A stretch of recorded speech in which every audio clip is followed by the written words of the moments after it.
Classes are a blessing bestowed upon them by the gods. At age 10, everyone undergoes a ceremony to gain their class and the skills that go with it. The boy's name is Arel. He is 10 years old. He is quite calm before the ceremony of receiving his class. Family at one table. Father is interested in what grade Arel will get. At one time, he was so nervous that he could not sleep. Mother agrees with her father's words. The sister screams that everything is okay because Arel is her cool little brother, so he will get the best class. His mother says that in this case her son will become very popular. His father notes that a large number of his fans will come to them. His sister, dumbfounded, says that it is too early for her brother to have girlfriends. Arel, listening to what his family is talking about, thinks that this will never stop. He is distracted by the ringing of the bell. The boy stood up silently and headed towards the temple, while his family prepared to receive his fans' guests. He walked out of the yard, closing the gate. But the whole family caught up with him, shouting at him not to forget about them. The parents dance with joy, and his little sister calls her brother ugly because she doesn't want to take her older sister with her. Arel says indifferently that he can get the blessing himself. By the time they finish discussing, the sun will have set. The sister is angry, and the brother asks what else he can do. Fino is a rural settlement without a priest. He shows her that there are only stones and trees around here. Walking along in complete calm, he says that he doesn't want to miss this ceremony and wait another year to receive his class. Only once a year, a priest is sent to the temple to conduct a ceremony of awarding class and skills. The priest, standing in front of the girl, who was raising her hand, announces that he will now begin the blessing ceremony. 10-year-old children are lined up. A man asks them to step forward, starting from the right side. The boy responded nervously and approached the priest, who, in turn, touched his forehead with his finger. Looking into the book, the man asks to see the boy's destiny. The boy replies that he sees flames, the grinding of metal, and the sound of a hammer. That's all the 10-year-old boy sees. The priest says his class is blacksmith. The boy's happy about that. He ran to his father, shouting that he could work with him. Then his sister came to his mother, saying that they had the same classes.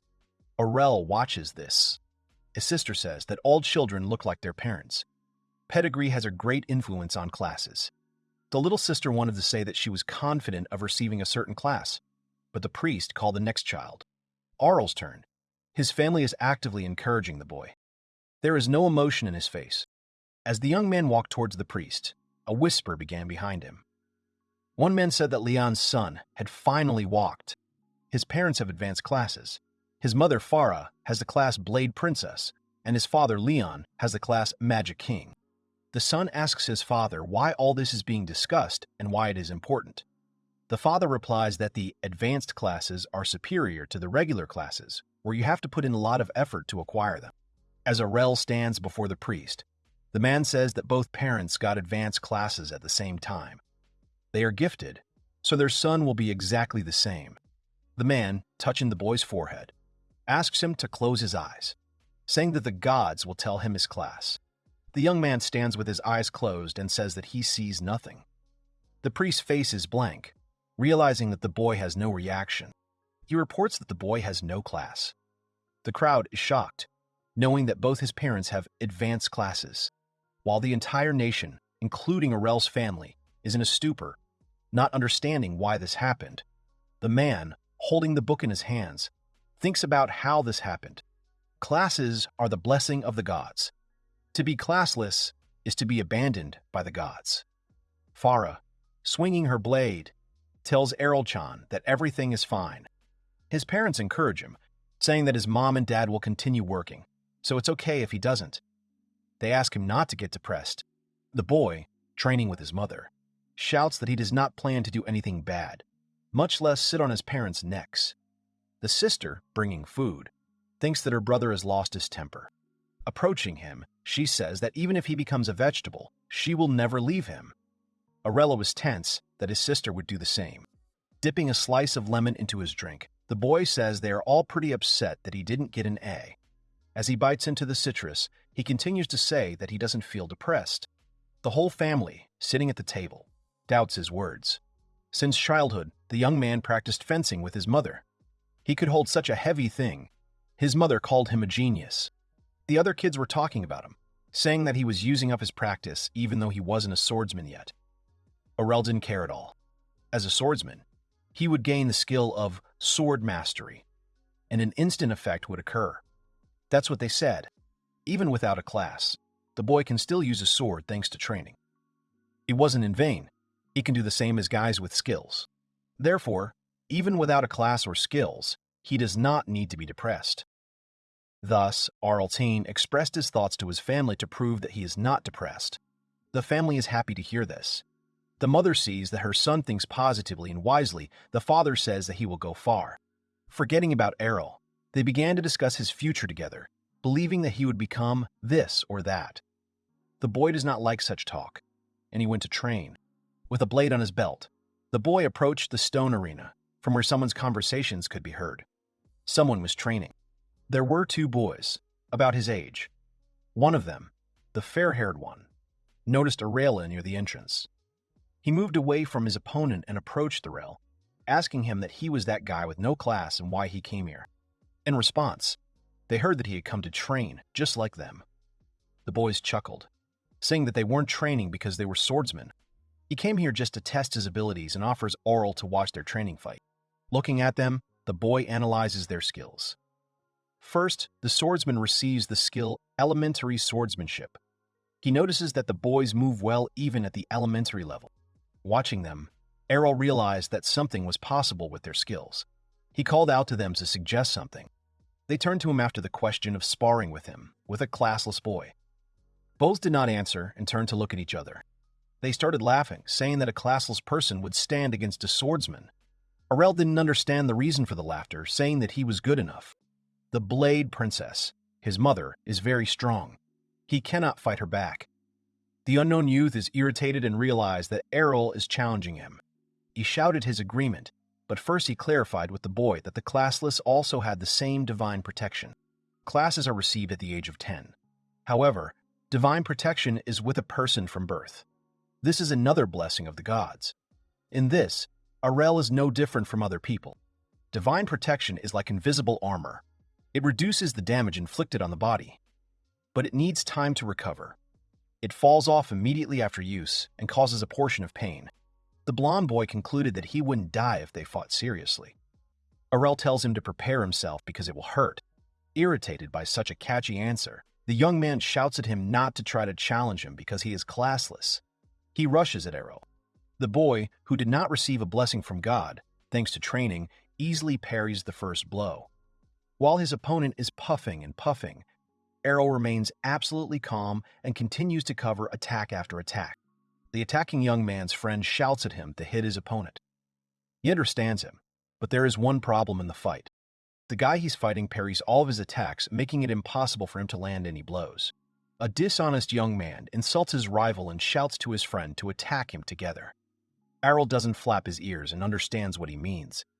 His dark-haired friend jumps off the boy's back, which he senses, and dodges both of them. Sitting on his feet, he raised his head with a smile. As he thought, it was better for him to practice with opponents of a similar level. A dishonest, fair-haired youth shouts at his friend that by attacking his opponent from behind, he can hit him. The boy, looking at them still sitting, thinks that skills improve their mastery but not tactics or talent. In this case, their advantage is destroyed. Arel, holding the blade, rushed towards these arguing youths. He looked behind his partner and shouted at him to be careful. The dark-haired youth turned around to see what had happened. There was no one behind him, although he remembers that the classless hero who had thrown down the gauntlet had jumped in that direction. In confusion, he wanted to ask his fair-haired friend where their worthless rival had gone. The hilt of a sword flew at his chin. The boy dropped his blade after striking with the hilt. The blonde friend noticed how quickly he approached. While his friend falls after such a blow, the second opponent is covered in sweat and is convinced of how strong the classless boy is. He wanted to attack him, insulting him and threatening to cut him into small pieces, but he stumbled over his lying friend. The blonde boy stumbled, and for Arel, this was a great advantage in the fight. He hit him on the back of the head, and the enemy was defeated. Standing over the lifeless bodies, the boy, without changing his expression, exhaled. Lowering his blade, Arel tells the boys that he has won. The blonde youth clears his throat and rises. They both sat up abruptly, and screamed that he attacked when they weren't ready, so it didn't count. Plus, they called him a rat. While the guys were heatedly discussing the rematch, another young man quietly approached the training ground. He shouted for them to surrender. The three boys noticed the voice and stopped talking and turned around. The boys ask if they really expect whining to work in a real fight.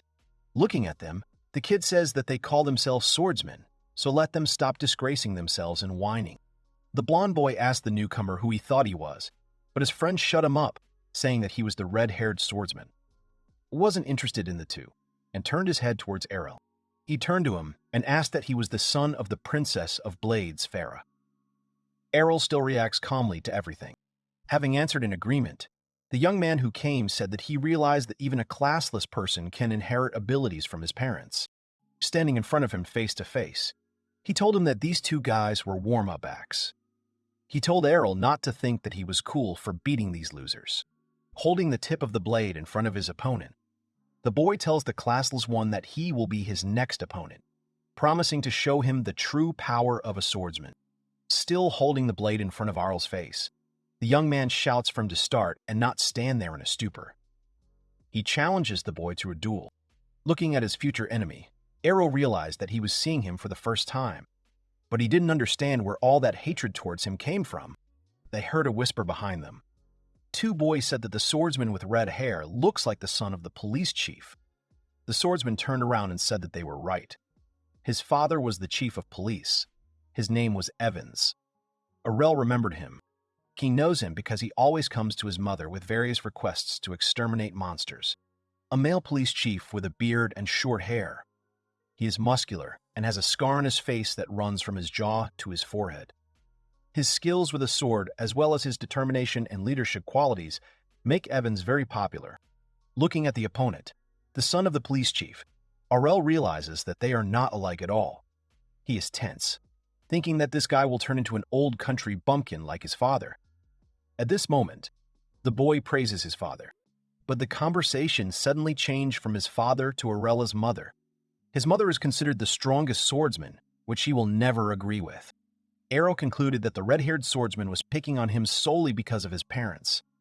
The rival shuts him up, shouting that he probably thinks he's the strongest. Arel calmly says that his mother is the strongest in the world, although he cannot boast of her leadership abilities. The skill of the parents is inherited by their children. The boy shouts that this is the reason why Arel is not his rival. He goes on to say that after becoming a swordsman a year ago, he continued to hone his skills. And when his father taught him how to use a sword, he managed to master the intermediate skills that usually take 3 years to learn. Pointing his finger at Arel, the boy shouts that he will not lose to someone like him. The young man understands that the boy respects his father very much, which is why he works hard in the path of a swordsman. Arel says his skills were drilled into him by his mother, so he doesn't plan on losing to the weirdo. The young man recalls training with his mother, who was thinking about how to teach her son the skill and suggested swinging swords. With a smile on her face, she said that she could not explain it to him in words, so the boy had to watch and learn. With one blow of the blade, her son would fly away somewhere far away. As Arel said, these skills are literally hammered into him.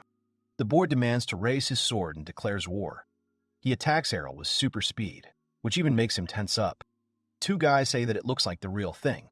They even had time to doubt that the boy is classless, because he can withstand quite strong opponents. Arel is convinced that his opponent is definitely stronger than the guys he fought with when he came to the training ground. He lets his anger take hold of him, and if, as the classless one thinks, he uses the gap between his careless attacks, we can strike. The boy shouts that the enemy is caught, and has already pointed the tip of the blade in his direction. The swordsman notices this, and he activated the skill Double Slash. It looked like he had 2 swords in his hands instead of 1. Arel noticed that it was a double attack, but it seemed like it wasn't, because the swordsman only swung once. And then a blow from this skill hits him in the side. The boy was not prepared for this, because he had never seen such an attack before. From one blow he flies off again, but not somewhere far away, but into a concrete wall. It looked very powerful. Looking at the wounded boy, the swordsman says that he was able to hold back his attacks, keeping his distance, but still missed one blow. Arel clutched his side and asked what the attack from both sides was. The swordsman explained that it was an attack skill, namely, a skill that deals 2 hits in one swing. It is not surprising that someone without the skill, like Arel, is unable to parry it. This guy was able to surprise the young man. He was able to reflect the first one. Then the swordsman suggests trying again. Following his agreement, the police chief's son warns Arel that he will knock all this bragging out of him. A simple house, a sunny morning. Someone is trying to wake up a classless boy, wishing him good morning and demanding that he wake up. The young man opened his eyes and saw his sister lying sweetly next to him on the pillow. She was trying to wake him up. Arel turned away and continued sleeping. Calling herself his adorable little sister, the girl screams at him not to ignore her. Getting out of bed, the boy tells her that lying is not good. He does not think she is charming. She asks him not to worry about it and promises to become like that someday. The sister, squinting, smiles. Arel asks to wake up, but the girl does not understand the joke and says that she is already fully awake. While the older brother wishes his mother good morning, the little sister follows him and gets indignant. Farah greets her son, saying that breakfast is ready. After breakfast, Arel gets up from the table, thanks for the food, and says that he is leaving now. The little sister's face changed when the door slammed behind the young man. The girl says that since he came home exhausted that day, her brother has been leaving early and returning late. She is worried. Farah reassures her that he will be fine. Mom says it reminds her of something, but she remembers she hasn't shown it to her daughter. They go to the closet. Farah sits down next to the box on the floor. The girl looked inside and saw worn swords. Mom said that these were the blades that Arel Chan had been using since that day. The sister was surprised that this was a very large number. The mother assumed that her son had been fighting with a child his age from the neighboring yard, and, apparently, this had motivated him greatly. Arel had continued to train with the sword since then. She exhaled, saying that instead of being despondent, the boy was more energetic than ever. Farah nodded in response.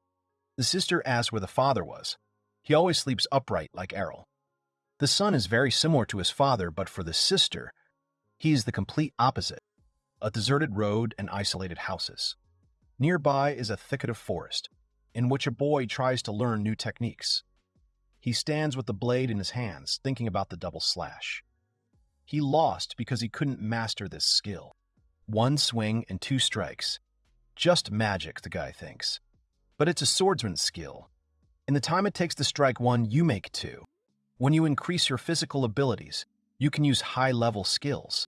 Therefore, if physical abilities are developed enough to be able to use a double cutting strike, then Arel will be able to use it even without swordsmanship. The boy remembers the movements of the red-haired swordsman. He wants to become stronger, no matter what. Just think, one day he would be able to use not only what his mother taught him, but other skills as well. A cracking sound came from the forest. The goblins are looking at the boy standing near the tree from behind the bushes. They think they are as invisible as possible. One of them jumped from behind with a club, hoping to cause damage. But Arel noticed this and, turning around, used a double-cutting blow. For little guys like goblins, he's quite a threat with this skill. The other monsters ran away. Wiping his blade, the guy thinks that the forest is very cool, even though it is dangerous. But he can train for his own pleasure. Putting his sword back in its sheath and securing it to his belt, the boy stretches, thinking that it is time to go home. A piercing roar is heard from the forest, coming from the thicket of the forest, which made the guy scared. He immediately thought of a large enemy. Realizing that the enemy was at the foot of the mountain, he decided to report it to the police, but heard someone scream. Turning around to the source of the sound, Arel realized that it was a child's voice, and someone was being attacked. He didn't have time to report it. The boy went deep into the forest to the source of the screams to find the one in trouble. His weapon is ready. He is sure that he can handle it alone. Arel looked out from behind the bushes and saw the guy he had fought in training. He was all wounded. The young man wondered about his enemy. Hiding behind a cusp, he noticed a goblin that was larger than him. It was a hobgoblin. One blow from it could make you fly away.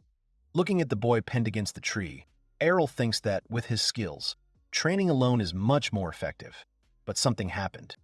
Noticing the sword marks on the tree, the young man remembered the boy's words about him honing his sword skills. He also trains in the forest, and without any protection. Hobgoblin. His strength is enormous, but he moves rather slowly. The boy is lucky that the big guy has his back to him. The creature approaches the exhausted boy. Arel is about to destroy it before it strikes again. The boy holds out his blade in front of the goblin and shouts not to come closer, but it's no use. He can't move or run away. Right before his eyes, the creature has already swung its club, but something happens. 2 quick blows to the thug's neck. A wounded boy stands with his sword outstretched as a hobgoblin falls to the ground with a crash in front of him. Arel, standing with his blade in his hand, says that it was easier than he expected.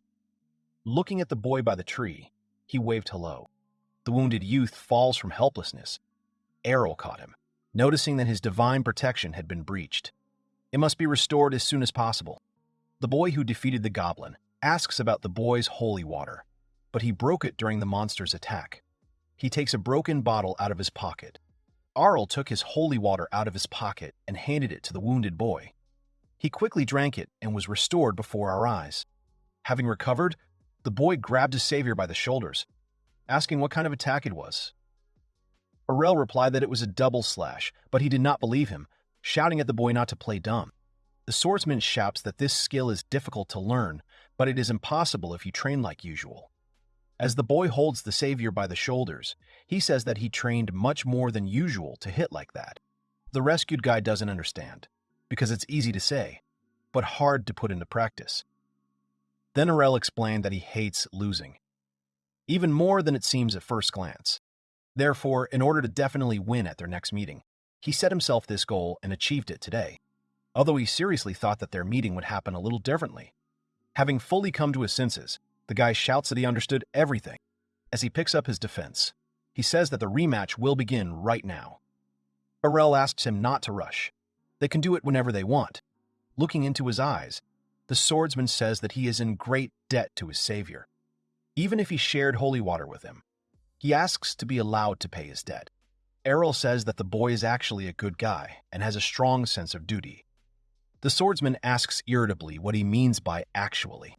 Crossing the ends of their blades, they use the same double-cutting blow at the same time. The swordsman parried all 2 blows, even in addition to the double slash. But then the following happens. Another blow lands on his shoulder, which the young man did not expect. Stopping the fight, he asks his opponent what it was. Arel said that it was the 3rd attack. His double slash attack is something that can't be called a skill in the usual sense of the word. Basically, he doesn't need the double slash part of this skill. He doesn't need to limit himself to 2 hits when he can continue attacking. The youth denies this, even though he just saw it all. He shouts that a person blessed with the swordsman class and having a true double cut will never lose to Arel in his life. Even if he had learned his attack, it was just an imitation performed by the Classless and nothing more. The boy suggested checking which of them was stronger. The swordsman agreed. They used the double cutting strike again at the same time, and the safe guy's blade flew off to the side. Arel tells the guy sitting on the ground that his punch is exactly the same as last time, although executed a little differently. It will stay that way. Walking away from his defeated opponent, who lies curled up on the ground, the young man leaves with the words that he won this rematch. The young man returned home. At the table, Farah tells Leon that Evan's son's child went to Brescia. It turns out that the swordsman is only 1 year older than Arel. The boy asked his mother about this city. She explained that this city is for swordsmen. The journey there takes a week. The sister shouts that her mother used to work in this city. Farah, with a smile on her face, says that before she got married, she joined a guild and swung a sword every day. The mother honed her sword skills with her comrades every day. It was a wonderful time for her. But after clinking glasses with her husband, she says it is much more wonderful now. The boy, silently looking at them, thought about the city of swordsmen, Brescia. He thought about going there. The cart rolls along the road along the boulders that form a wall. The driver informs the guests that they have almost reached the next stop. Once they pass through the gate ahead, they will be in the territory of the swordsman's city, Brescia. The shaggy guy is glad that they are getting closer. The girl sitting next to him is surprised that he is heading there too. A conversation ensued between them, where the man learned that the girl wielded a sword. She said that the main thing was her class, no matter whether she was a man or a woman. Putting her hand on her chest, She proudly and boastfully says that her class is top-notch. The girl's a robber. The man says he is a gladiator. The rogue notices that his class is also top tier, but the shaggy guy looks upset. He shouts that he hates being on the same level as a woman like her. She just looks at him disapprovingly. The driver, turning to the guests, says that this is wonderful. Since their classes are perfect, they could show their strength. Drawing their attention to the orcs, the man asks them to demonstrate their skills on them. These monsters blocked the road. The man and woman instantly fell silent. One of the goblins is huge. People don't even know this species. In the hands of the creature is a weapon, a mace. The shaggy guy screams that it will take a whole group to destroy this group of orcs. The mother of one child turns to the swordsman, begging him to save them, or at least the children. He barks at her not to mess with him. He screams that his own health is his priority. He believes that if he stays here, he will definitely die. The man jumped off the cart and ran. The girl with the robber class also decided to save herself, wanting to save her life. While the driver was thinking about leaving, a guy in a hood went ahead of him. The man called out to him, saying that he needed to run in the other direction. But suddenly he noticed that the guy was near him, and now in the center of this pile of enemies. The man stopped the cart. All the guests watch this boy fight. The driver notices that the boy is quite strong. The child's father said that he did not notice how this boy left. The driver watches the skills of this young man with a smile. The hooded boy is very fast, but is now surrounded by a whole crowd of enemies with weapons. The carrier is interested in his plan of action. These bloodthirsty monsters are approaching the boy from all sides. He stands waiting for something. As they approached him, he made a sharp turn away from the enemies, deftly parrying between the enemies' blows. With just one jump, the boy pushed off several opponents and jumped on the goblin's head. The guests and the driver are surprised by this. The boy sitting in the cart says that the boy in the hood seems to be dancing. The man says that the young man, while dancing, dodged all the attacks and all the while continued to swing his sword. But this blade dance can only be learned from the Blade Princess. That hooded guy was Arel. There was one last enemy left, a huge orc with a mace. The boy was not afraid to attack, dodging his attacks. With one jump, he flew towards his last opponent. Jumping on the neck, he pierced the orc's head with his blade. Everyone in the cart was overjoyed that the boy had defeated the orcs. The driver couldn't believe his eyes. Arel approached the man and asked him to move to the next cart. The driver called him very strong and asked what class the boy was in. Sitting in the carriage, Arel says that he has no class.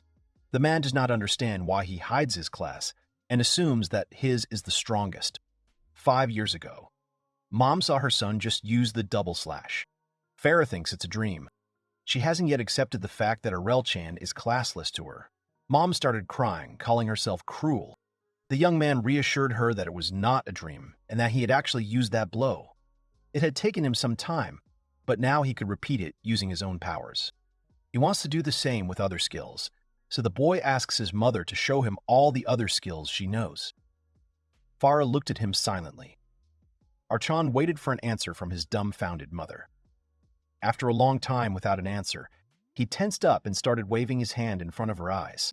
Farah is so happy that she screams for everyone to listen. She calls her son Arel-chan a real genius. He asks her to just show him these skills. Present day. The boy is sitting in a carriage, lost in thought. But the driver calls him, saying that they have arrived in Breja. Looking at the city, the boy notices that there are many swordsmen there. The man notes that these are not just swordsmen. Then the young man asked, "What?" "Not simple ones, like this driver." The man laughed, saying that he was just a driver. When the orcs appeared, he was very calm, although there were many of them.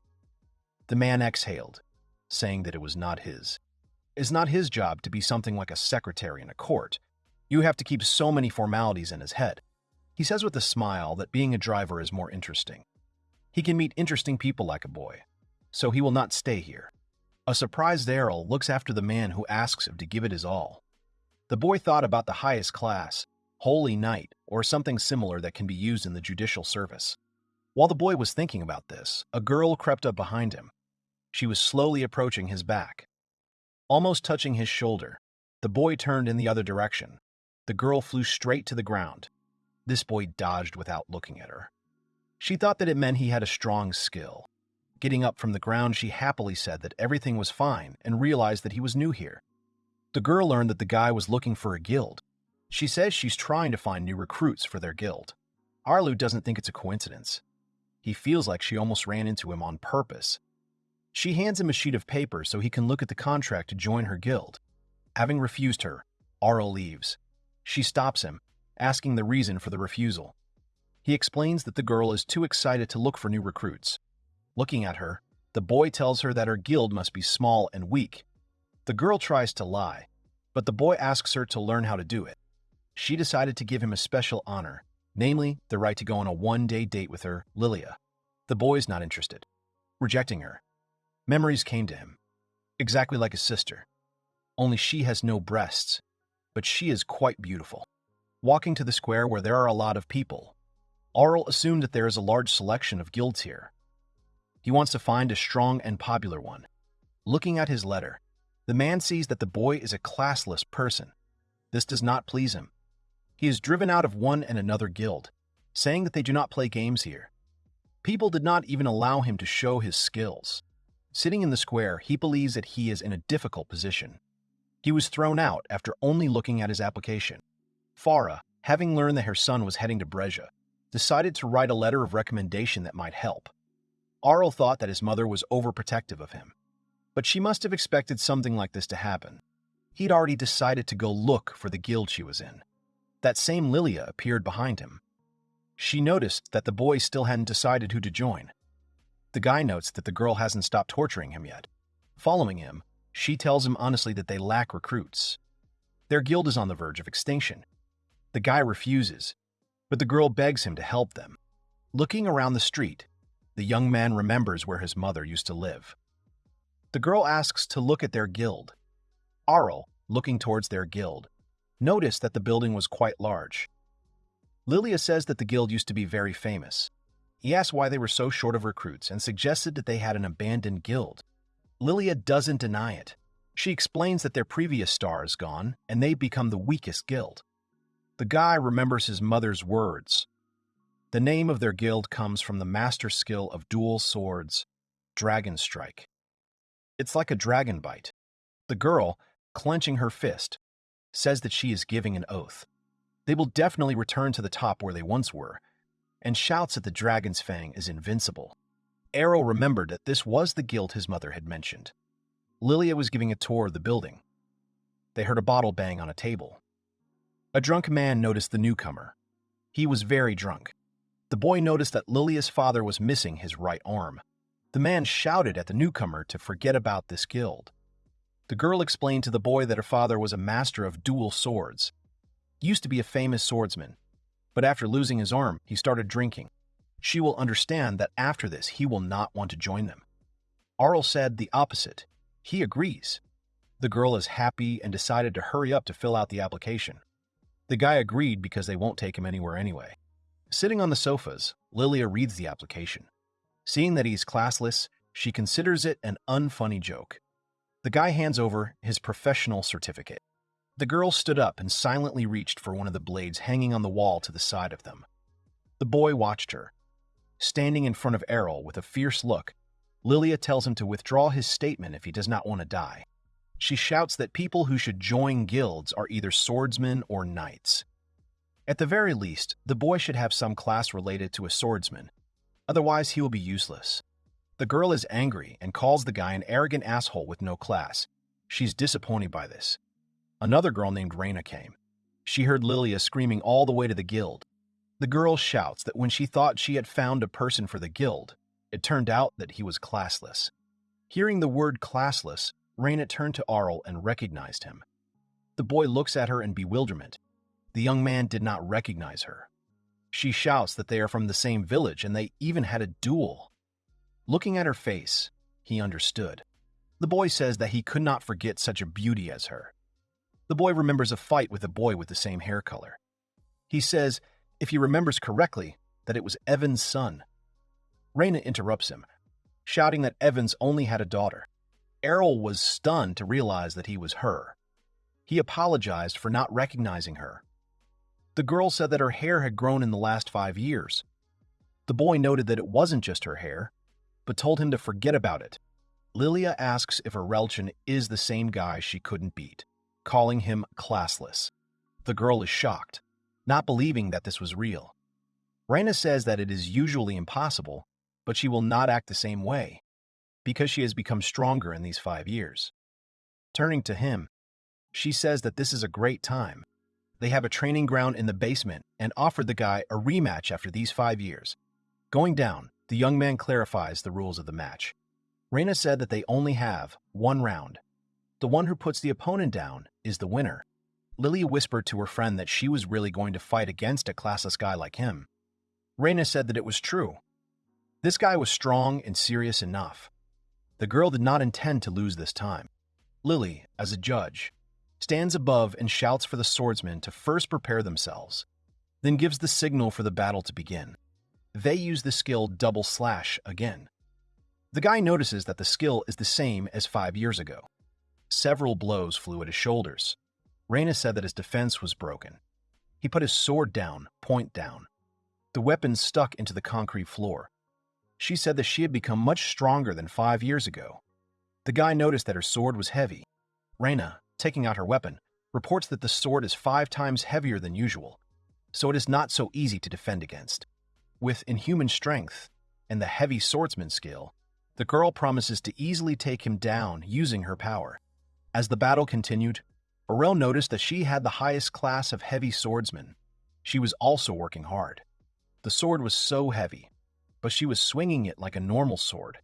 At this rate, he would definitely retreat and eventually lose. After landing a strong blow to his chest, Reina joyfully exclaims that she landed a clean hit on him. His silhouette suddenly vanished in front of her. The guy, attacking from behind, says that her defense is also broken. Reina realized about the skill residual image too late. She thinks it is impossible because it is a top-level skill.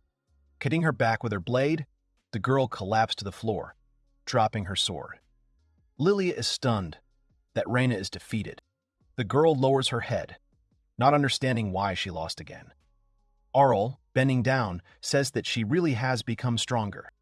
She looked at him in anger, but her angry face turned into a sad one. Tears began to flow down her cheeks. Lilia, approaching him, says that Arel brought the girl to tears. The tense young man does not understand. She cried despite the fact that he even praised her. With her head down, Reina says she's definitely not crying and starts running away from their training ground. The sounds of roaring can be heard from above. How she's lost again, even though she's worked so hard for the past 5 years. Lilia, clearing her throat, greets the boy as a new comrade in arms of the Dragonfang Guild. The boy said that she changed her attitude rather quickly, but she only said that she believed in Arel-san from the very beginning. Having woken up and stretched in the morning, the boy came down from the bedroom and was met by Lilia, who wished him good morning. When asked if he had slept well, the guy said that sleeping on a normal bed was simply divine. When confronted by Reina, her friend wants to make announcements since they have all met each other. Looking at the girl, the young man sees that she is still worried about yesterday's loss. Lilia says that since there are now 3 people in the guild, this is enough to participate in the competition between guilds. She announces that she will be joining the upcoming guild war next week. When asked about guild wars, Lilia explained that it would be a one-on-one duel until there was one winner, and the guild that had no fighters left loses. The upper limit of participants is 10 people. The Dragonfang Guild will have to fight free against 10. She knows she is asking for the impossible, but they must win. As the guys can see, they are short of people. Lilia and Reina have been making money by winning solo battles and completing quests, but the money needed to keep the guild afloat is running low. Reina wanted to say something, but Lilia continued to talk about how they would participate now. She had no intention of losing their cozy home. The ranks are divided into 4 groups. The girl cheerfully hopes that there will be no air ranks. There are 2 ranks in the Dragonfang Guild. This is the first time Arel has heard of this. They didn't have it at home. Reina said that it was a rank to determine the strength of a swordsman. Lilia explains that these ranks are divided into 4 groups, and there are about 500 swordsmen in the city, but only about 20 people are A rank. The girl said that the chance of getting into a fight against an A rank was very small and ran off to see who their opponents would be. The matches would start soon. The guys were left alone, and Reina decided to go train until their turn came. Arel called out to the girl. She scolds him for calling her by her name. The young man asks about other skills besides inhuman strength. As they go down the stairs, the girl says that there is also hardness, which reduces the decrease in the strength of divine defense. The boy understood. This skill simply increases divine defense. This is exactly what he wanted to learn. Grabbing the girl's hands, Arel, looking into her eyes, asks Reina to strike with the sword in her sheath. The girl doesn't want to. The boy thinks about asking someone else, but this was a chance for them to get closer. Reina is dumbfounded by the word closer after hitting him. She doubts his request. She doesn't know what kind of blows will make him happy, but she thinks to start with friendly ones. The guy felt that there was a huge misunderstanding. The reason he asked her was because he wanted to replicate the girl's hardness. Hardness is essentially the ability to receive and withstand more blows. Arel thought that he needed to receive the blow in a state where no defense could affect him. And for it to be effective, the one doing the hitting has to be someone with great power. Reina thinks he's a fool. She reminds him that skills are something given by the gods. He can't just learn them, but the guy objects. Arel asked for her sword. The girl is curious about his next plan of action, thinking that he will not be able to lift it. With one hand, the young man put the sword near her face. Even without her superhuman strength skill, he was able to swing it. The guy reminds that not only superhuman strength, but also residual image with double-cutting blow. After constant training, he was able to repeat them. Looking at Reina, he asked if she had anything to say about how a person with class doesn't stand a chance against a classless guy who tries his best. She agreed with his words. If diligence was worth nothing, the girl would still be an ordinary swordsman. Reina says she understands him and will go with him to this special training. However, she will definitely beat him, so she asks him not to start crying in the middle. Looking into her eyes, he understands that there will be no mercy and says that he is glad that she is such a good girl. Embarrassed, Reina reminds him that she asked him not to laugh at her. The young man did not understand what she was talking about. Lilia returned to the house and shouted to the guys that she finally found out which guild will be against Dragonfang. She runs into the training ground and says that at the moment, the enemy guild is on top. It is Blackblade. If she remembered correctly, they had about 8 A-rankers. Since the guild leader was as tenacious as a snake, he would definitely gather a team to completely destroy them. Lilia screams that they need to train hard, but saw that as soon as she left, they immediately started killing each other. Arel sits all wounded, and Reina screams that this is a special lesson and waits for confirmation from the guy. The young man is hungry and suggests making something like breakfast. Reina is surprised that he really wants to eat something now, and Lilia shouts at him to drink holy water instead of breakfast. The day of the guild war. There are many people near the arena. Various guilds have gathered here. Behind Arel, several people are surprised by the appearance of the Dragonfang, as they thought they were extinct. One of the guys says that they probably won't win and bets on the Blackblade. Reina stops the enraged Lilia. Arel is surprised that you can even place bets here. A friend explained that this is why it exists for many people. Lilia reports that the odds on them are x20. The boy thinks this is great news, but the girl screams that this is an indicator of lack of faith in their victory. On the other hand, it's a great chance to earn some much-needed money. Lilia took all their money and bet on them winning. If they win, the money will last for a while. A long-haired boy approached the trio, saying that their appearance was commendable. The boy's name was Georg. He noticed Lilia's diligence in protecting her father's guild. He also heard that the Classless one had joined the Dragonfang Guild. The young man wonders who it is, and Reina explains that it is the leader of the Blackblade and their enemy.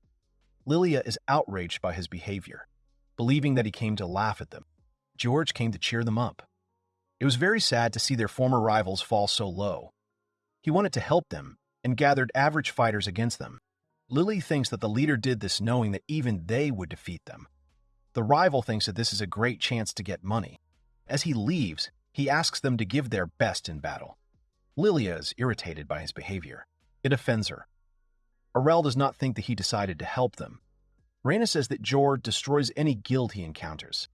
The guy understands that the girl wants to save her father's guild. But he is interested in why Reina stayed in the guild. She said that when she came to the City of Swordsmen, everyone she came to didn't want to take her. Everyone wanted immediate results. Lilia's father has seen her get kicked out quite often, wherever she goes. Noticing how she doesn't give up, he offers to join his guild. The man saved the girl when she was being kicked out everywhere, so he feels obligated to save him this time. Lilia reminds that Arel-san was also saved by her guild and talks about his debt, but he reminded her that he joined at her request and therefore does not owe anything. The girl tells the guy that he has no self-control at all, but he has no reason to lie to anyone. He thinks it's useless. The organizers loudly thank everyone who came. It's time for the main event. Black Blade versus Dragon Fang. Arel-san doesn't notice the guild leader, and Lilia shouts that there are 4 A-rank swordsmen here. Reina points out that this doesn't look like help, and Georg wants to destroy them. The organizers ask the opponents to enter the arena. From the Black Blade, Rapier swordsman Gyo. The guy is sure that he can handle it alone. After they said that the classless Arel comes out of the Dragon Fang, the people were dumbfounded. Upon entering the arena, people insult him, calling him an idiot who doesn't love life. The swordsman, with the rapier, doesn't understand why he, an A-rank, has to fight against a classless one. He points to Reina and Lilia, saying that he'd rather have fun with girls. Having thrust the rapier into the boy's chest, the guy asks him to do him a favor and surrender to him quickly, so as not to waste time. Lilia thinks that Shukuchi, a high-speed ability instead of cut through, means the end, but Reina asks to pay attention to Arella. The guy wasn't surprised that his opponent had disappeared in front of him. He saw a silhouette swinging behind him and said that he had gotten used to the after-image skill. This ability didn't work against him, and he pierced his opponent with his rapier again, but he had disappeared his opponent with his rapier again. But he had disappeared again. This time, there are several of them, and the guy doesn't care who is real. He will use Shukuchi and finish them all off at once. But behind him, there are 2 afterimages. He turns around in panic and spins around. The guy realized the situation too late. He was overtaken by Arel, who said that the one in front of him was real. The other 3 were just images.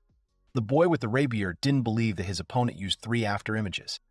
The boy says that his mother uses 5 or more. Standing over his opponent, he tried to use his piercing blow, but he needs more practice. Everyone is shocked that the classless one has defeated the A-rank. Turning to the judges, Arel calmly asks for the next opponent. The crowd is shocked. One by one, the opponents fly away and the boy asks for the next ones. He defeats them, despite his skills. People doubt that the guy is classless. He was able to defeat 9 people alone. The last one remains. Lilia noticed that their boyfriend was very strong, and she was outraged that Reina had not said this before, considering that they were childhood friends. Her friend herself did not expect this because she had not seen him for 5 years.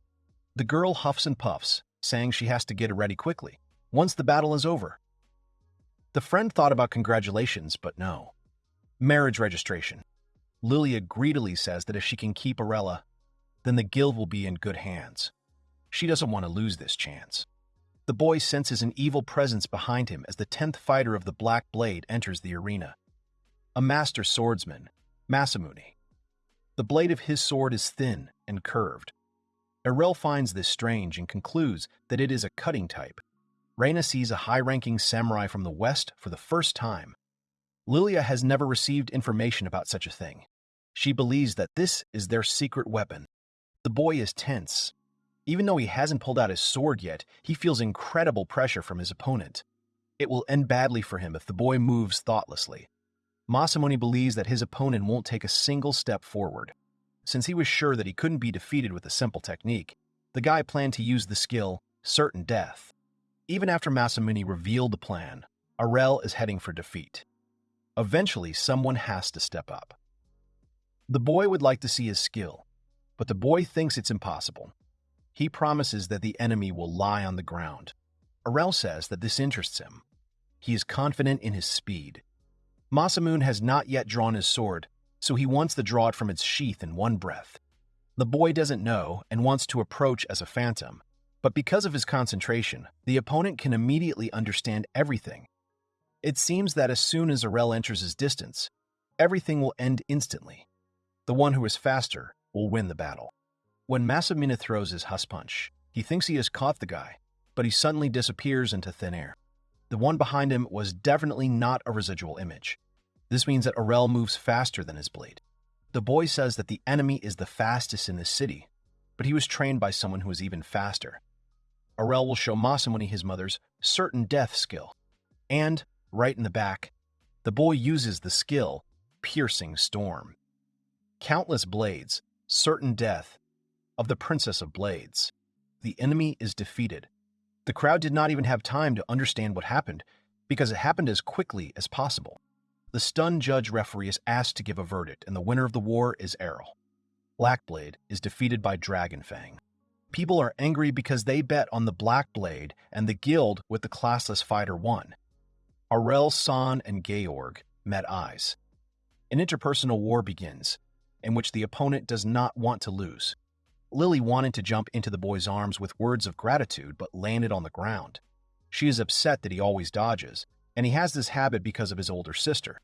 Reina held out her arms to embrace Arel, but changed her mind, cleared her throat, and apologized.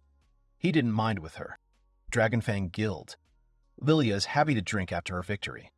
Arel is surprised that she is older than Reina. The girl offers to drink juice. Putting the mug on the table, Lilia asks the guy to marry her. Pressing herself against him, she asks him not to worry, but the guy doesn't want to and refuses. She reassures him that he can leave his desires to her, and she will do everything.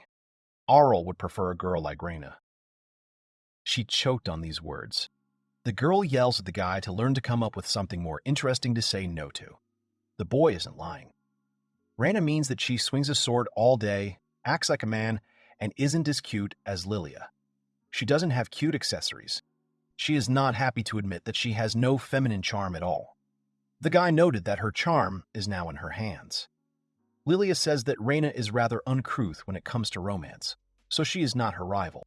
The girl wants to seduce Arel with her charm, and invites him to relax in his room, but he would prefer that Reina do it. The boy wants to practice the skill of hardness right now. The girl is outraged that there is no room in his head for anything except Reina. Father, leaving the room, asks everyone to be quiet. Lilia says that they defeated the Black Blade. Dad thinks that the weak fought for them, but there were A ranks there. Although she said they, it was Arel San who did it alone. With the boy, they can restore the guild to its former glory. Her father thinks she is naive, saying that a person with such power would instantly defect to another guild. The daughter asks not to worry about it because the boy will marry her. He intervenes in the dialogue, saying that he did not promise such a thing. The young man says that Lilia is really too naive, but she is much better than the guy who just gave up and does nothing. The father is outraged by the words. The boy does not understand what kind of adult he is if he gives up so easily. He can still swing a sword, albeit with one hand. Grabbing the boy by the collar, he yells that the moment he lost his dual blades. As a master of dual blades, he lost almost half of his skills. Arel indifferently answers that he really doesn't understand anything. He has no skills at all. This irritates his dad. Throwing him aside, he demanded that everyone hurry up and clean up the place. The boy caught his breath and realized that the man still had strength. Lilia thanks the guy for influencing her father. If Reina or she had said something like that, he would have laughed and ignored it. Maybe after Arel's San, his father will get back on his feet. The boy hopes that this will be the case, and that the man will show him some skills. Reina noticed that the boy really enjoyed teaching other people's skills. Lilia had a great place for him. Beneath Bruja is a giant underground labyrinth, a dungeon with traps and stuff, filled with magical creatures. Arel doesn't understand who in their right mind would give permission to create a dungeon. Lilia says that it's a great place to train and gain experience. This dungeon was built by the gods. The boy has never walked in them before, so the girl agrees to show him. She thinks that love can blossom inside the pitch darkness. Reina said they would definitely go. She wanted to fight in the Divine Sword Cup. The guy doesn't know what it is. The Divine Sword Cup is a tournament that determines the strongest of the strongest fighters. Lilia offered to fill out the registration form, but the guy tore it into pieces. Reina thought that Arel did not want to participate. The young man showed that it was a marriage registration sheet. The girl noticed that he was not letting down his guard. George asks the girl about these three. She learned with the help of magic that the guys will go to the labyrinth tomorrow. The father pours another glass of alcoholic drink. He's irritated by the words of the young man, believing that everything is decided by one's own strength. Having put the glass on the table, he broke away from the applied force. One's own strength decides everything, especially if life is in danger. Arel-san wakes up to find Lilia looming over him. He squeezed her head, causing her to scream in pain. She thinks it's wrong to treat an innocent girl like that, but the guy thinks she's a damn slut. He says not to sneak into his bed. The girl, covering herself with a pillow, does not deny it, but does not want to talk about trifles. Having pounced on him, she still believes that Arel will be her husband and suggests doing something adult. Lily wanted to kiss him, but instead of his lips, there was a pillow. She thinks that Arel is not okay with this, since he leaves her so easily. The boy, thinking that the girl was still drunk, went to Reina with an offer to exorcise the evil spirit that occupied his room. Not seeing the girl in the room who had just answered him, he turned towards the bed. The girl is still sleeping. She said this in her sleep. The guy asked if she was going to get up, but Reina called him dad. With a smile on her face, she says that she has finally become like her daddy. She is now a swordsman. Arel is shocked, realizing that she is daddy's girl. Pats her on the head, calling her a good girl. As he left the room, the young man realized that her father was like a hero. He wondered why she had confused him. As he went down to the basement to practice, he heard Lilia scream from his room, begging him to come back. Walking through the crowded square, Lily said that they had arrived, pointing to the gate to the labyrinth. Arel had expected something more like a cave.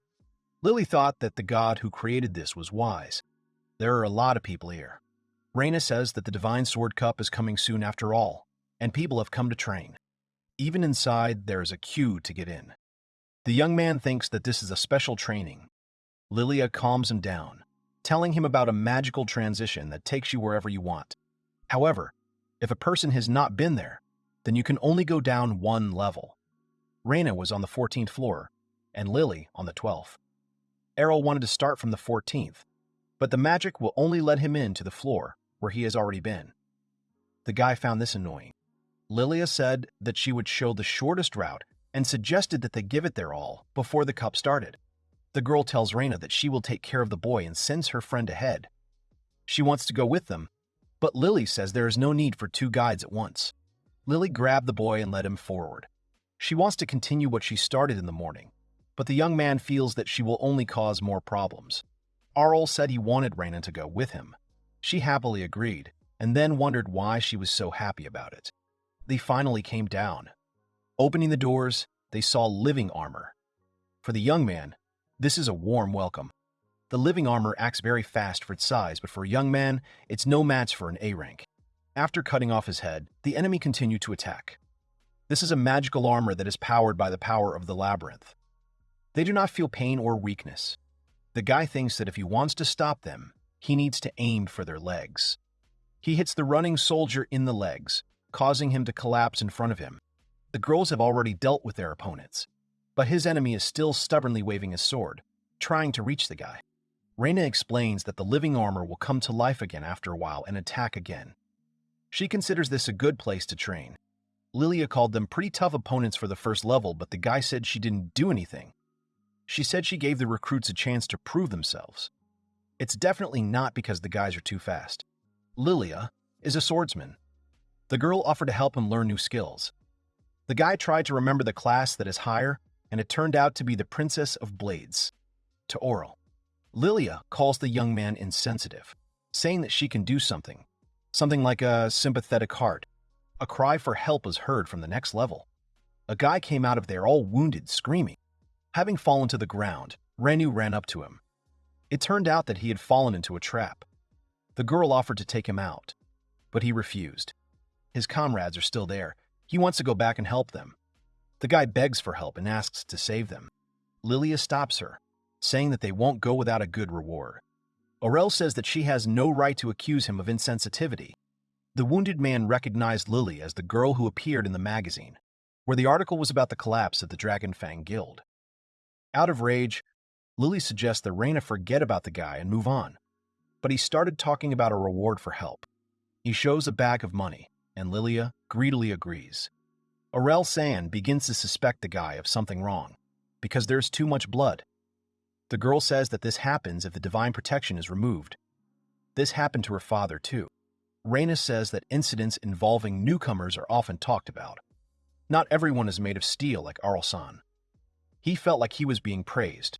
As the fighter leads them to his comrades, Lily is happy that they have earned some money and suggests that they think of it as a job. Looking at the boy's bloody footprints, Arel suggests that perhaps most swordsmen cannot fight without protection. However, due to his sophisticated training, he knows this condition very well. Such blood loss is life-threatening. When Arel lost so much blood, he could not stand on his feet, let alone walk without holy water. The boy finds these injuries very strange and thinks that they are being lured into a trap. In that case, it will be much more interesting than just fighting with living armor. The wounded man led them to the entrance to a secret room. By activating a certain brick, a hidden door opens before them. Reina was about to go, but he was stopped by Arel San, who told the guy to go into the room first. There are no comrades in the room and no enemies in sight. Lily noticed something on the ground. Reina saw blood, and her friends saw unclaimed money. While Reina thinks that she doesn't understand something in this life, Lilia went to pick up a coin near a pool of blood. A portal of movement was activated under them. No one can move their feet. Arel is still calm, while the girls are panicking.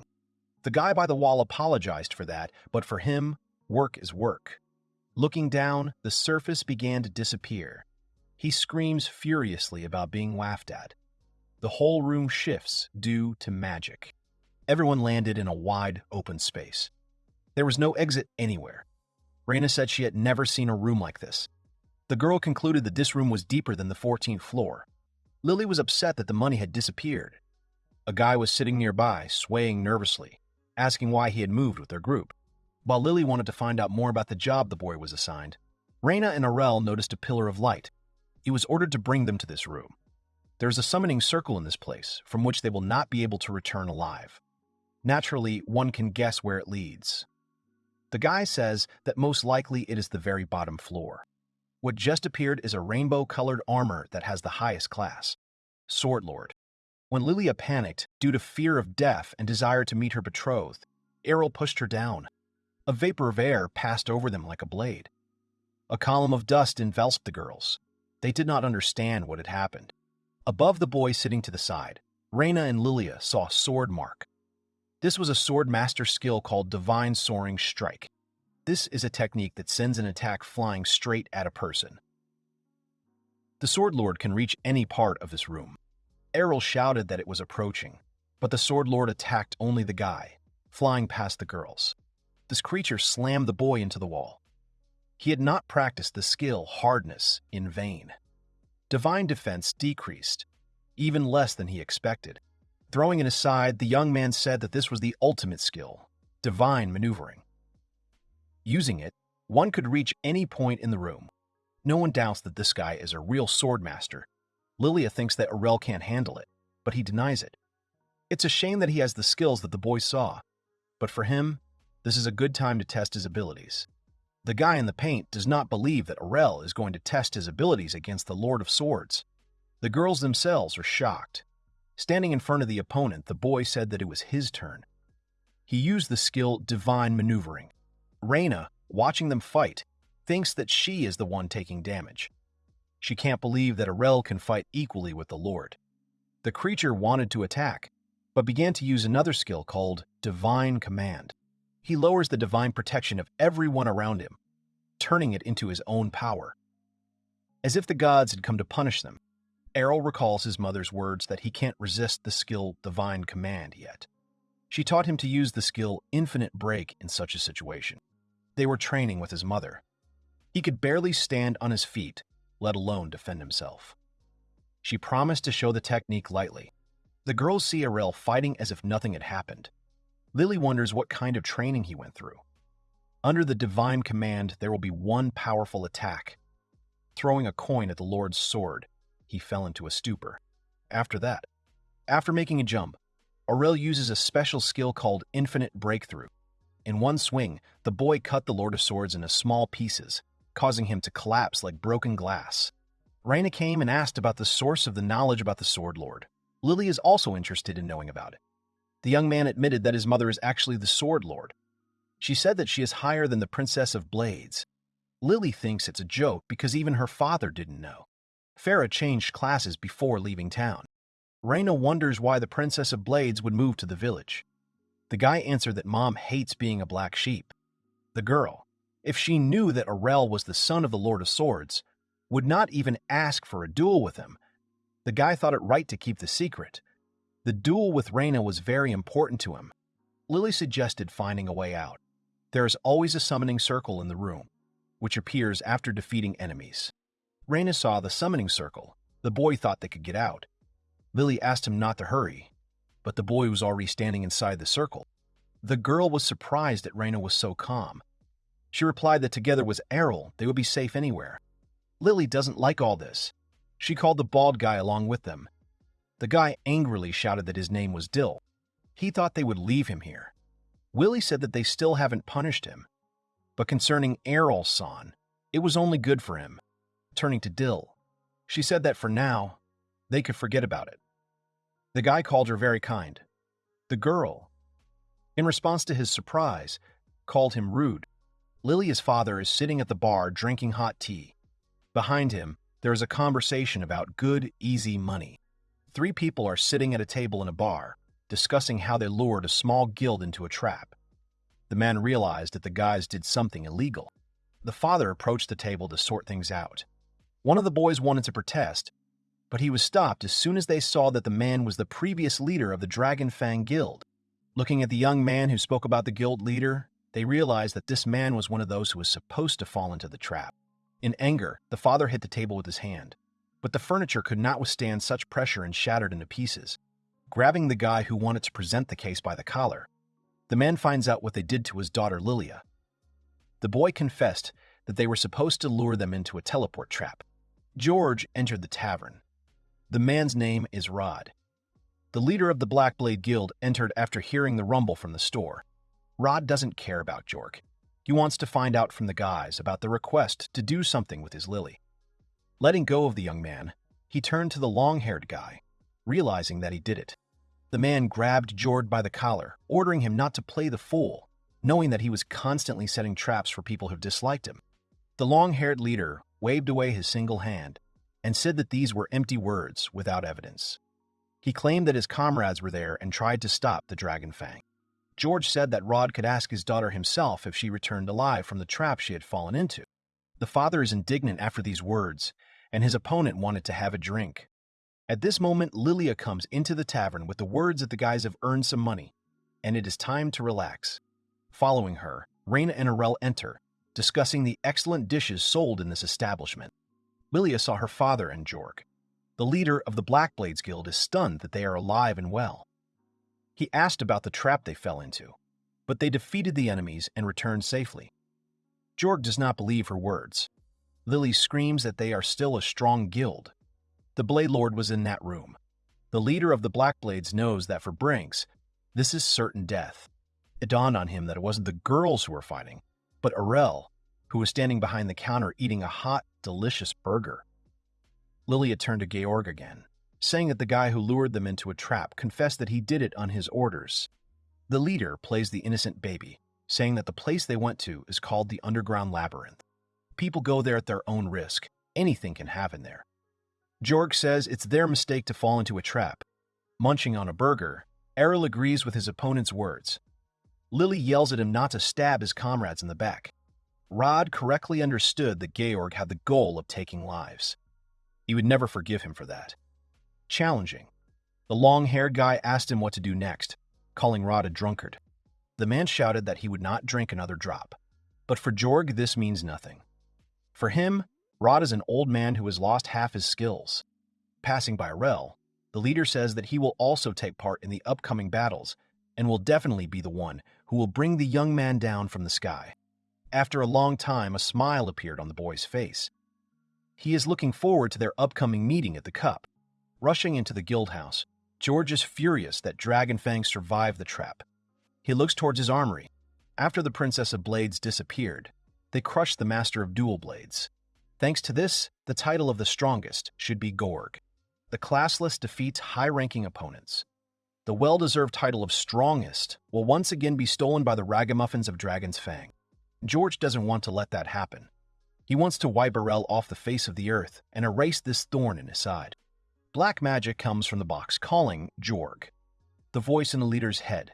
The sword considers the desire to be the strongest, magnificent.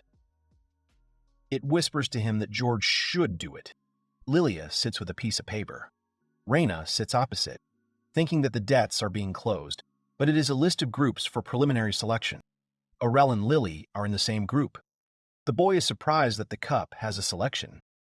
Reina explained that there are a lot of contenders. The winner of the selection group will go further. For Lilia, this is the finish line, and her friend is in another group. Reina is confident that she will definitely pass the qualifying round this year. The young man said that she would make her dad happy with this. The girl happily agreed with him, but then shyly shouted that she called him father, not daddy. Getting up from the couch, Lily says that her chances are slim, but she hasn't given up. The girl suggests going down into the labyrinth again. Rod, hearing that they would go to that place again, asked them to be more careful and take his words more seriously. No one knows what else Gok has planned. The father says that Lilia was worried about him all the time. He believes that he has no moral right to behave like a worried father. He says it's time to stop messing around and return as a swordsman. Arel is happy about that. The host says that this moment has come again. The preliminary selection for the Sacred Sword Cup begins. Lily is upset that she couldn't get out of the qualifying group. Anyway, it's Arella's turn to fight the one Lily lost to. The enemy uses unusual skills. Although the boy saw most of the skills in the dungeon, there are skills that are not related to swordsmen. Lilia's enemy class is Magic Swordsman. She fights using magic as well as her sword. The girl turned to the guy after he said that her class was strange. She explained that she had a normal class. The swordswoman explained that she didn't want to hear excuses about the guy losing because of her advantage. In their battle, the strongest will win, and that's it. Without wasting a minute, the girl decided to show the young man the magic of the sword. He easily parries the fire that follows him. The magical swordsman calls his opponent naive. She makes him dance for her until he is exhausted. Arel can't read her opponent's movements because of such a massive attack. The difference in the working distance makes the attacks effective. The boy tells her that if used correctly, it can be very powerful. However, the girl is still an amateur. The guy says that, compared to his father's magic, she's just a candle. The girl is barely stronger than Lilia. His comrade considered it an attack. Arel used double slash, and her flames were completely extinguished. The guy used shukuchi and hit his opponent on the neck with the handle. As soon as she fell flat, the young man was declared the winner of the fourth group. He thinks only about learning magic skills. Lily, hovering over her father, says that they should go to the final selection round together. Rod replies that his daughter should go herself. She tries to pull him off the couch, saying that there will be room for them since they are from the same guild. The girl then suggested that her father was afraid of Jorg, but he angrily shouted that this would not happen. Rod is upset. Yesterday, when he held the sword, he realized that he had lost his skills so much that it would be difficult for him to win the Sacred Sword Cup. He lowered his head and asked his daughter how he could watch the tournament in such a state. Rod expects sympathy. Lilia does not pity him, reminding him of the feelings of people who made it to the final selection. Her father will go with her, and there are no buts. She tugs at his sleeve, telling him that he doesn't want to watch the tournament, but wanted to sneak in later. In other words, Lily says that her father loves to watch his comrades grow stronger each time. This time, Reina, whom Rod has been watching over, is finally participating in the final part. Arel will be there too. The father told his smiling daughter that she was just like her mother, but the girl didn't understand one thing. Is it good or bad? The crowd is waiting for the final part of the tournament. Reina is sitting in the room, clearly nervous before the battle. Arel came up to her asking how she's feeling. He scared her, but the guy is nervous. The girl looks nervous. The girl looks nervous. She shouts that the whole city is here. Of course she will be nervous. Arel doesn't care. Besides, the girl doesn't know who she'll fight. The young man assumes that she's worried about being caught by him. Reina asks him not to be so arrogant. The hosts thank the viewers for waiting. Now they will announce the opponents for the first match. The first one will be the previous champion, the Emperor of the Sword George. Lily is surprised that the leader will be the first. His opponent was unlucky, and the girl hopes that Reina will not be there. The opponent of the Emperor of the Sword George will be the Classless Arel. The boy was surprised by the words he heard. Reina grabbed his hand with both palms and asked him to understand her correctly. Looking into Arela's eyes, the girl asks him to be careful. As he entered the arena, Lilia called out to the boy, screaming for him to destroy this leader of the Black Blades. George comes out from the opposite side. The young man, looking into the tunnel, sees that his opponent's silhouette has changed. The guild leader came out in the form of a monster. From the last human form, only hair remained. Father and daughter were shocked by the appearance of Arel's opponent. Rod looked at Georg's hands. The sword emanated a dark power. The man shouts at the boy not to let the enemy get too close.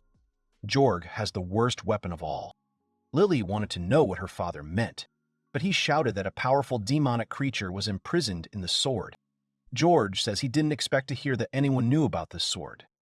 He asked the man if he was at the imperial court. The monster does not recognize his father. Rod assumes that the boy is already possessed by the creature. He tells his daughter a story. When the Pope was at the imperial court, he saw it during his journey when he was picking up the most powerful sword. When the Blade Lord killed the demonic creature, the sword was possessed by the hatred that filled it, but it must be sealed.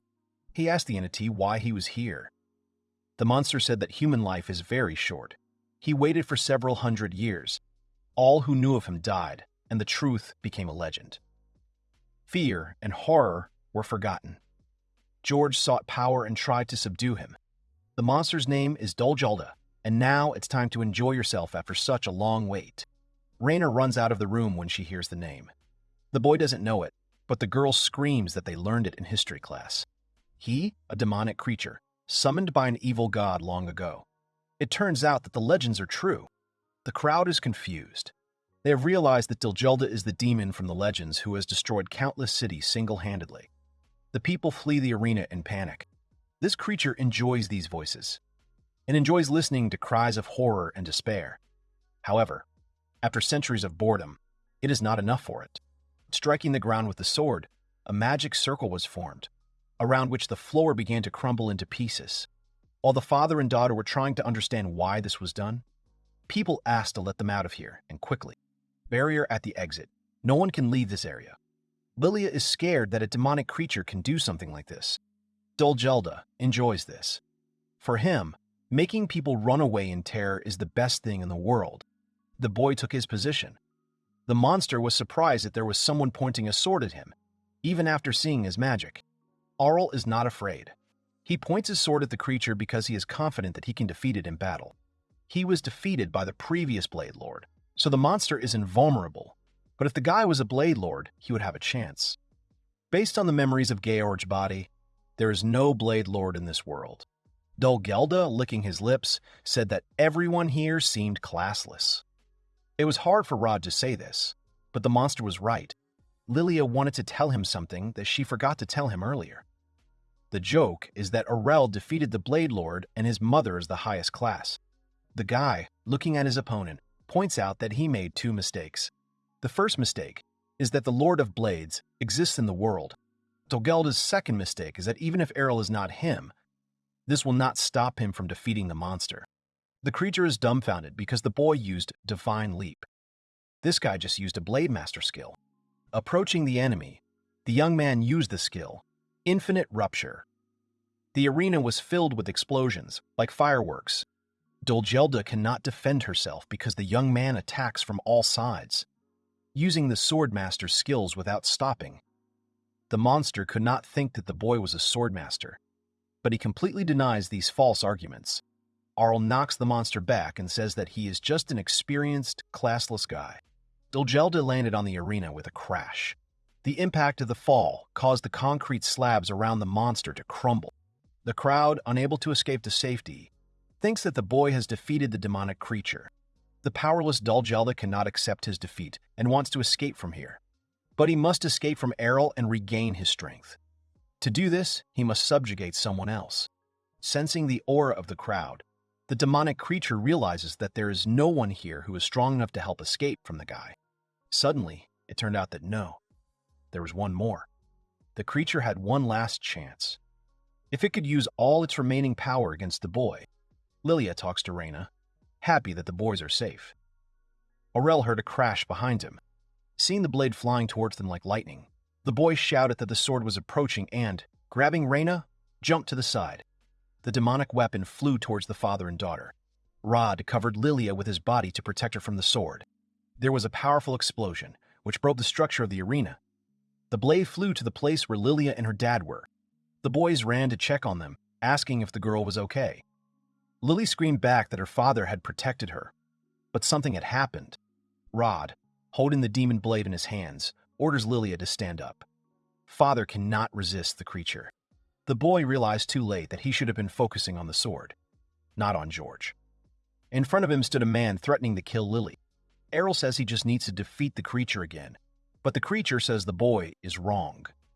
If the boy attacks him, Arel's bride will die here and now. The young man did not understand what the demon was talking about. Dolgelda replies that the boy has nothing to hide. Having acquired all the memories of the body, the daughter of this man calls Arella her future husband. Putting the blade in position, the young man says that he will have to make a sacrifice. Reina tries to stop him, and the monster is shocked that the guy does not care what happens to the girl. Arel says that before taking someone hostage, you first need to find out their true value to the person you were blackmailing. Lily screams that this is the most terrible phrase. Dolgelda asked her what the enemy was talking about. Lily burst into tears, begging to forgive her for her lies and ridiculous tale. She is ready to do anything, just so that she is not killed. The demon is irritated and does not understand who will listen to such a useless girl. Reina is worried that something will happen to Lilia, but Arel reassures her, saying that the monster will not do anything to her. Dolgelda heard these words and shouted that he would not take pity on her and offered to look at his regrets as soon as he was finished. Lily shouts for Arel not to provoke the monster. The demonic creature has stopped. He cannot move. Rod, resisting the creature and moving his hand away from his daughter, screams that he will not allow this to happen. He asked Old Sheldy whether he knew that this was his body and whether the demon had been brazen enough to use the body for his plans. Lily runs to the guys, and Reina noticed that the old man began to move strangely. She wonders what is going on. Arel said that when Geort was subdued, he looked like a magical beast. In comparison, the man's skin color changed slightly. The boy realized that his father must be resisting inside his own body. Lily is happy that her dad is stronger than Jorg. Dolgeld asks why the old man won't let him in. He feels that the body needs strength to return to its former glory. If it had happened earlier, then perhaps Rod would have agreed with the monster. But this guy made the man realize that he still had a hand. This means that Rod can still hold a sword. Even if he has no skills, he can work harder to overcome it. And if he's missing an arm, a man can still fight the way he wants. Rod wants to regain his former strength, and he can do that by working his ass off. So he doesn't need a useless piece of junk like a sword with a demonic essence embedded inside it. Lilia's father, having defeated the monster, threw the blade towards Arel. For the boy, this is a comfortable position. With his blade, he cuts the demonic weapon into small pieces to banish the creature from this world forever. After numerous slashes, all that was left of the cursed blade was dust, which scattered in all directions. The young man exhaled calmly. The danger had passed. Everyone was alive. Arel San this time thinks the Dolgeld will not return. But Guy shouts at the other guy, not to rely on skills alone, he has to move in his own way, attack in his own way too. He attacks the main character and shouts that otherwise he will lose immediately. He groans in pain and the first one finishes him off, asking where's his defensive stance. If he does not fight him face to face, it will be harder for him to use skills. He shouts that in addition to the ability to move quickly, he should be able to instantly parry any blow. He shouts that he has the skill hardness. It is enough for him. And he shouts again that he is too naive, because there are blows that can literally throw him into the wall. The already beaten people lie and think. So this is the true strength of the Dragonfang leader in that he greatly underestimated them. The girl agrees and says that all these people seem to want to learn very much. The leader demands the next one. Someone says that she is not sure that she likes it. This guy says that after the tournament, the number of newcomers will increase, so he should be happy. The girl tells him that there were even more of them before. She says dreamily that it's all thanks to Arel, who showed her father that he was still worth something. The guy gets up and asks where the teacher is now. She wonders what teacher, and then asks if he really means Arel. She indignantly asks him if he is not older. Why does he call him teacher?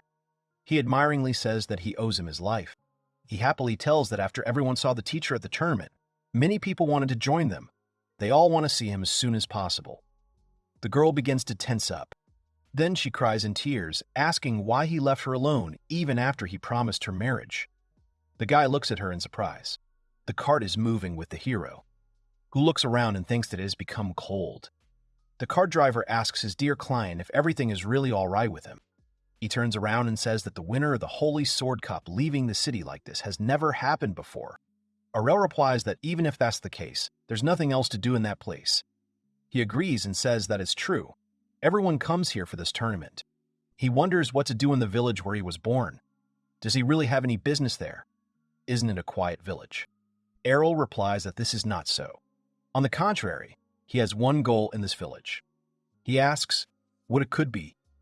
He thoughtfully replies that perhaps now he can defeat his mother. After thinking about it, he tells the guy that he says interesting things because every mother is strong. The guy replies that he's not joking.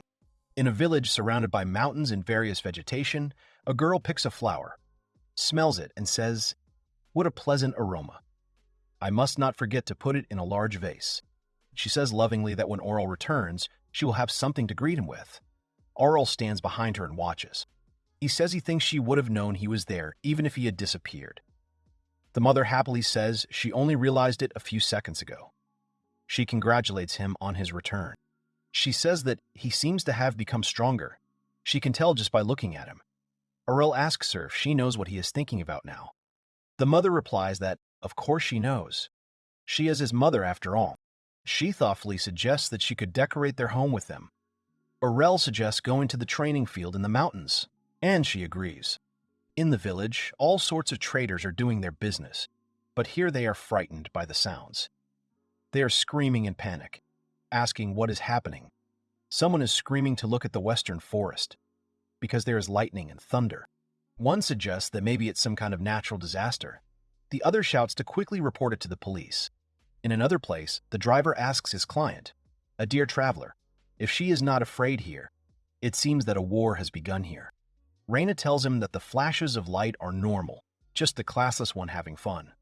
She says that if he is worried, then she will go and get there herself. Reina arrives at a house, knocks, and the door opens. A little girl asks her if she can help her. She is surprised that a small child came out. She asks if someone named Arel lives there. The little girl frowns, looks at her curbs, and then slams the door, saying that she doesn't understand cow, surprising and outraging Reina. She is still standing thoughtfully in front of the door. Arel and his mother come up from behind. The mother is happy. Is this really Arel's friend? Then the door opens and a little girl runs towards them and congratulates her brother and mother on their return. Reina doesn't understand what kind of child this is. Mila is in Arel's arms. He introduces her. Mila asks him how his fight with his mother is going. Mother happily announces that she lost, after all, and that Arel is so resilient. Arel thinks that there was a competition to see who has more stamina. That's not how he wanted to win. Mother says that he seems to have learned a lot in the City of Swords. She asks him to tell her everything about what happened there. Mother calls Mila to her and asks her to hug her mother too. Arel lets Mila go.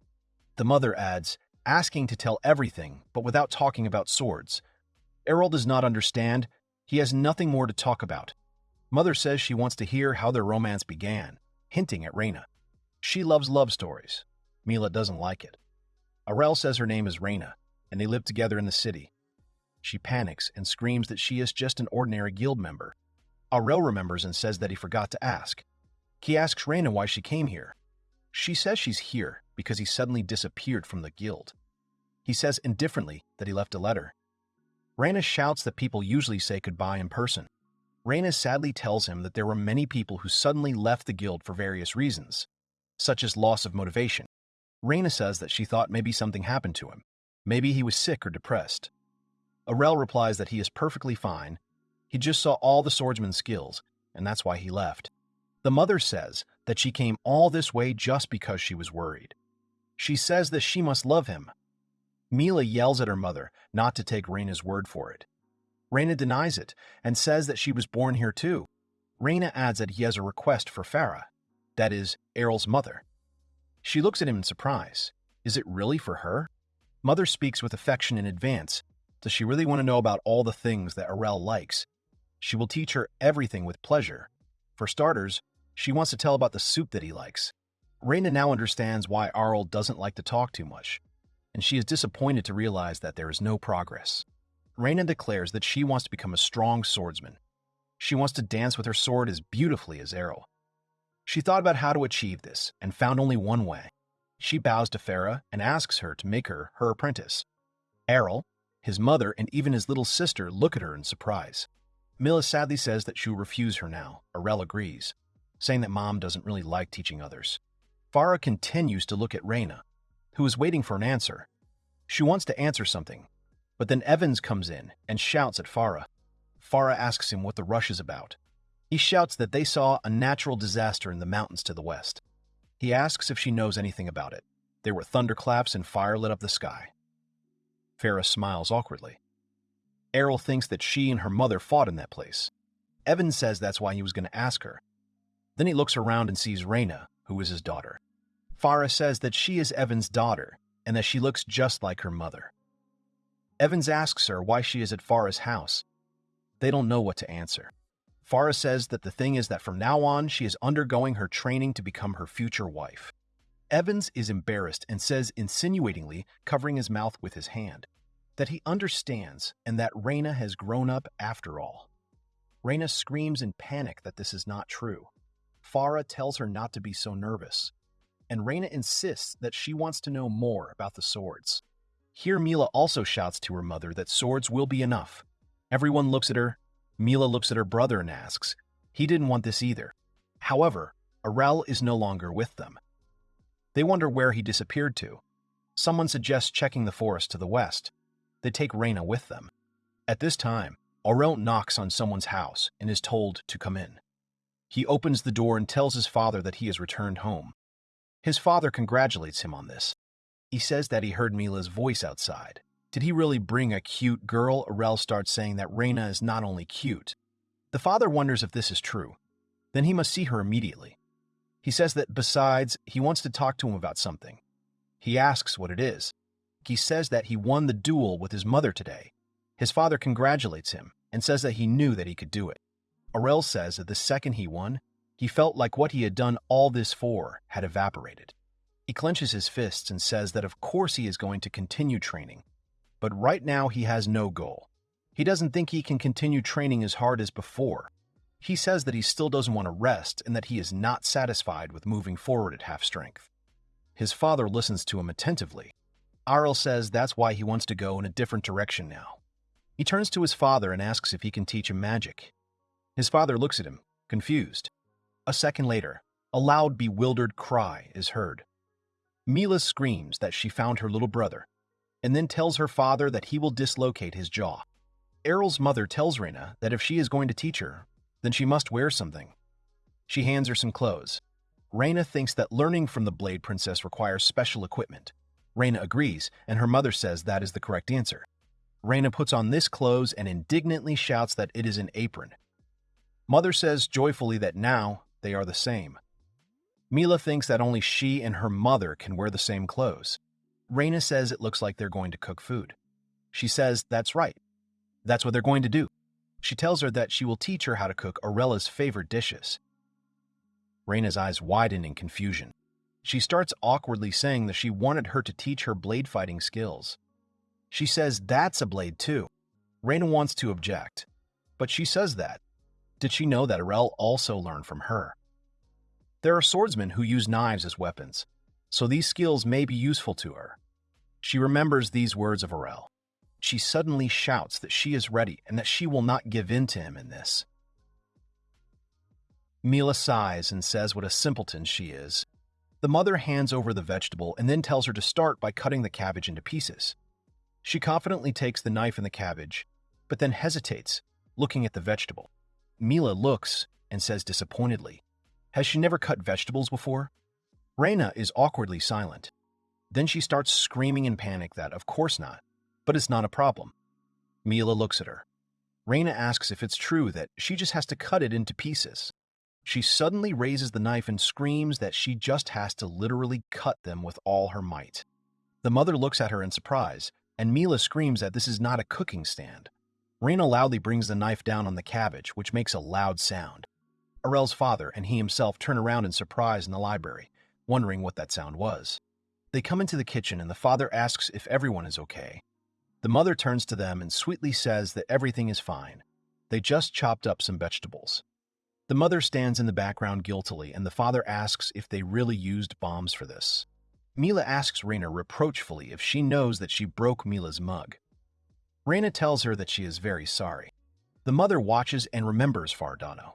Later, on a walk with Reina's father, he says that he is truly grateful for her teaching his beautiful daughter fighting skills. Evans says he knows it's a bit presumptuous, but he has high hopes for her, even without touching on her sword skills. Farah turns to him and asks him to give an example. He begins to say that when he lost his wife, he vowed that he would do his best to raise Reina properly. Farah says that Reina is very honest and strong. Evans says he agrees and that he always brags about her, but since he was always away at work, he couldn't teach her all the household chores. Besides, he heard that she was taken care of by a single father family in the city, so life there must have been similar. Farah thinks. Evans says she must be a zero housewife. It would be great if she could learn a lot. Farah tells him she thinks he worries about her too much. She says that they live together in the guilds. She must have learned something there. Evans is surprised and says that now that she says it, it seems like he was worrying for nothing. Returning to the household, Farah tells Reina that she sees the need to teach her household duties from scratch. Reina resists and says that her sword skills alone will be more than enough for her. Farah sternly says that no, that won't do. Farah tells her that if she wants to learn the strongest sword skills, she must first perfect her body and mind, and she must be able to do the simplest things in her daily life. She sadly agrees. Farah says that she will therefore live and study here from today onwards. Her father is having fun in the background and tells his wife that she seems to be having fun. Arel just wonders if he will really be living with Reina again, and Mila is horrified by this news. Mila screams and cries to her mother, asking only not for Reina. After a while, her father and Arel himself exhale, saying that the kitchen has been restored. The father says he wanted to renew it anyway, and now is the chance. He and his son go with the tools. Arel asks his father. He could have fixed it with magic, so why did he do it by hand? His father says that his wife used to say that she liked the smell of sawdust. Arel says that he remembers and asks what of it. The father is surprised by his reaction. He asks his son if he really wanted to see a little magic beyond what is described in books. Arel admits it. His father had already told him this, but in his opinion, it was better for Arel to forget about magic. People usually didn't have any magical powers. Father says that after their conversation, he studied several books and found no records of any type of magic being found in classless ones. Arel asks his father, this does not mean that it is impossible. Father says yes. Arel tells him that he won the Holy Sword Cup as a classless. Then his father says that this alone shows that his potential cannot be underestimated. He says that, however, this was possible because they were talking about swords, and swords and magic are different things. He takes out a sword with half of its blade missing, and tells his son that this is one of the swords he used for practice. Even if he is not a swordsman, he can hold it. So, with enough practice, he becomes a swordsman. However, with magic, it's like he doesn't have hands to hold a sword, and considering that, practice is useless. Arel agrees in his mind and thinks that it must be difficult. Arel tells his father that he said that humans do not contain any magical power. How can he even say such a thing? His father raises his head in confusion and looks at him expectantly. He says that once upon a time, after he received a blessing, he was able to use magic. He sees his son and says he doesn't seem to agree with it. Arel says that based on this, saying that he doesn't have magic is a bit of a stretch. It's just that he couldn't check if he has magic power because he doesn't know the skills. The father looks at him thoughtfully. The son says that he also dug through the manuscripts and did not find any refutations of this. He says confidently that this means there is still a chance that he has magical power inside him. The father panics and says that he doesn't see anything like that, but if that's the case, then he should be able to use magic even now. The amount of magical power they have is small. Without a blessing, they can't even access it. His father tells him that this does not mean that there is such a chance. He is still surprised that he came to such a conclusion. He replies that it is all because he had one incident that made him believe it. Father looks at him in surprise. Arel says that since he doesn't know anything about it, he wants his father to help him figure it out since he knows magical skills. He says that Reina beat him every day in the guild. His father is horrified and asks why, but then remembers. He says that although he heard about it, she is a girl with a tsundere personality. He replies that it was all so that he could learn the skill hardness. Also, she is more tsundere than anyone else. Spending his days like this, he remembers the days when during training, a girl with a bow on her head would yell at Arel that this was enough. What was he even doing? Their holy water costs would skyrocket because of this. He then asked if he hadn't brought them most of the budget. She then replied that they should reduce the guild's expenses anyway. She then handed over the bag and said that these medicines were in the pantry. Let him use them for recovery. Reina was then indignant, really just like that. What effect do they have anyway? She replies, who knows? She thinks they taste good. Reina was indignant that she was so frivolous about it. Arel opens the bottle and says that in a way they will practice his hardness skill. Reina then asks if he really wants to try them. He drinks. The girls ask if he's okay. It's not poison. He says he feels a little better. Then she yells that they can save some money with them. After that, he found out what exactly it was. And they turned out to be some kind of potions for using magical power. Father is very surprised by this story. Arel asks, because it is strange, why did he feel better if he has no power? Then Arel began to wonder if humans actually had magical powers. To find out if it was a coincidence, he continued drinking them, and as a result, every time he felt that something was being restored in him, he wants to suggest something, but his father shouts that they have a good chance. When he drinks the same potion, he feels the same. The father asks the son if he can feel it without potions. He says he can. The father asks if he can move it inside his body. He says he can. The father then tells him to try to pull it out, to imagine that it comes out to a certain point on his hand. Arel looks at his palm and says he will try. After a while, some smoke comes out of his palm. The father joyfully shouts that without a doubt this is magical power. He screams that he is already without a doubt the best son. He asks if he can use magic now.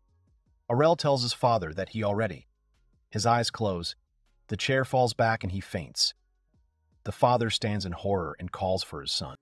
He picks up his son and awkwardly says that he seems to have used up all his magic power. Then he will bring him a potion. Arel asks if he has used it. He feels like he woke up after a cold. The father asks his son what he should understand, why they cannot define magic themselves. Arel says with difficulty that it is because the amount of it in them is very small. The father hands over the potion and says that it is exactly as he said. The father tells his son as he drinks the potion that he can become #1 in the city of swordsmen. But considering the amount of magic he has, it is a good question whether he can become a wizard or not. Father tells that also what happened now is not magic. He just released his magic power. To use magic, he must increase the volume of this power hundreds of times. Arel asks his father how he can increase its volume. He shouts that he is lucky, because it is the same as with the sword. He says, clenching his fist, that by hardening his body, he will be able to gain more magical power by constantly using it. Arel sighs, and says that means he needs to train every day again.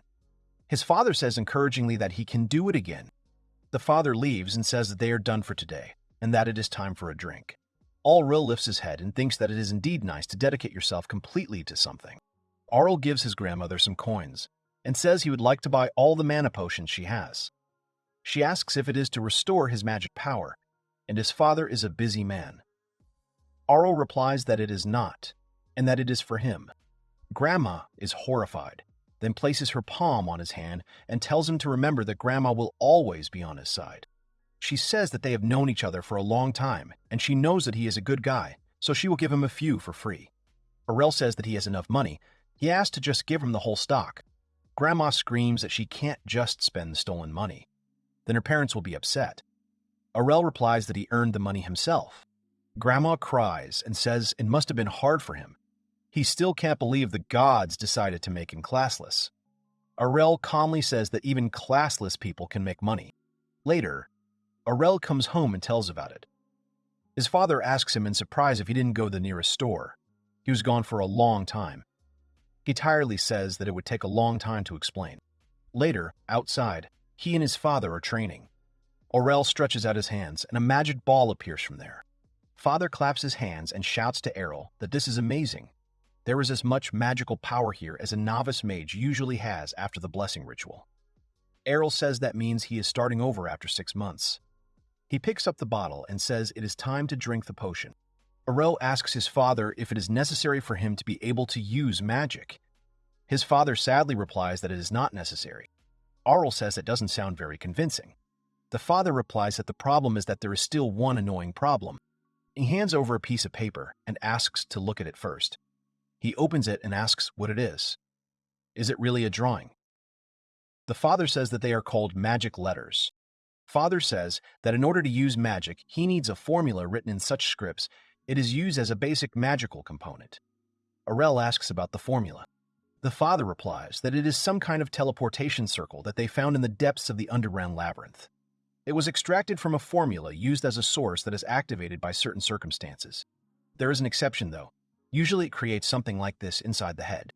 Arel says that mages don't really care about that. Father says that they have a skill for that. Whenever a mage wants to use magic, the formula appears in his head. Arel says that sounds very convenient.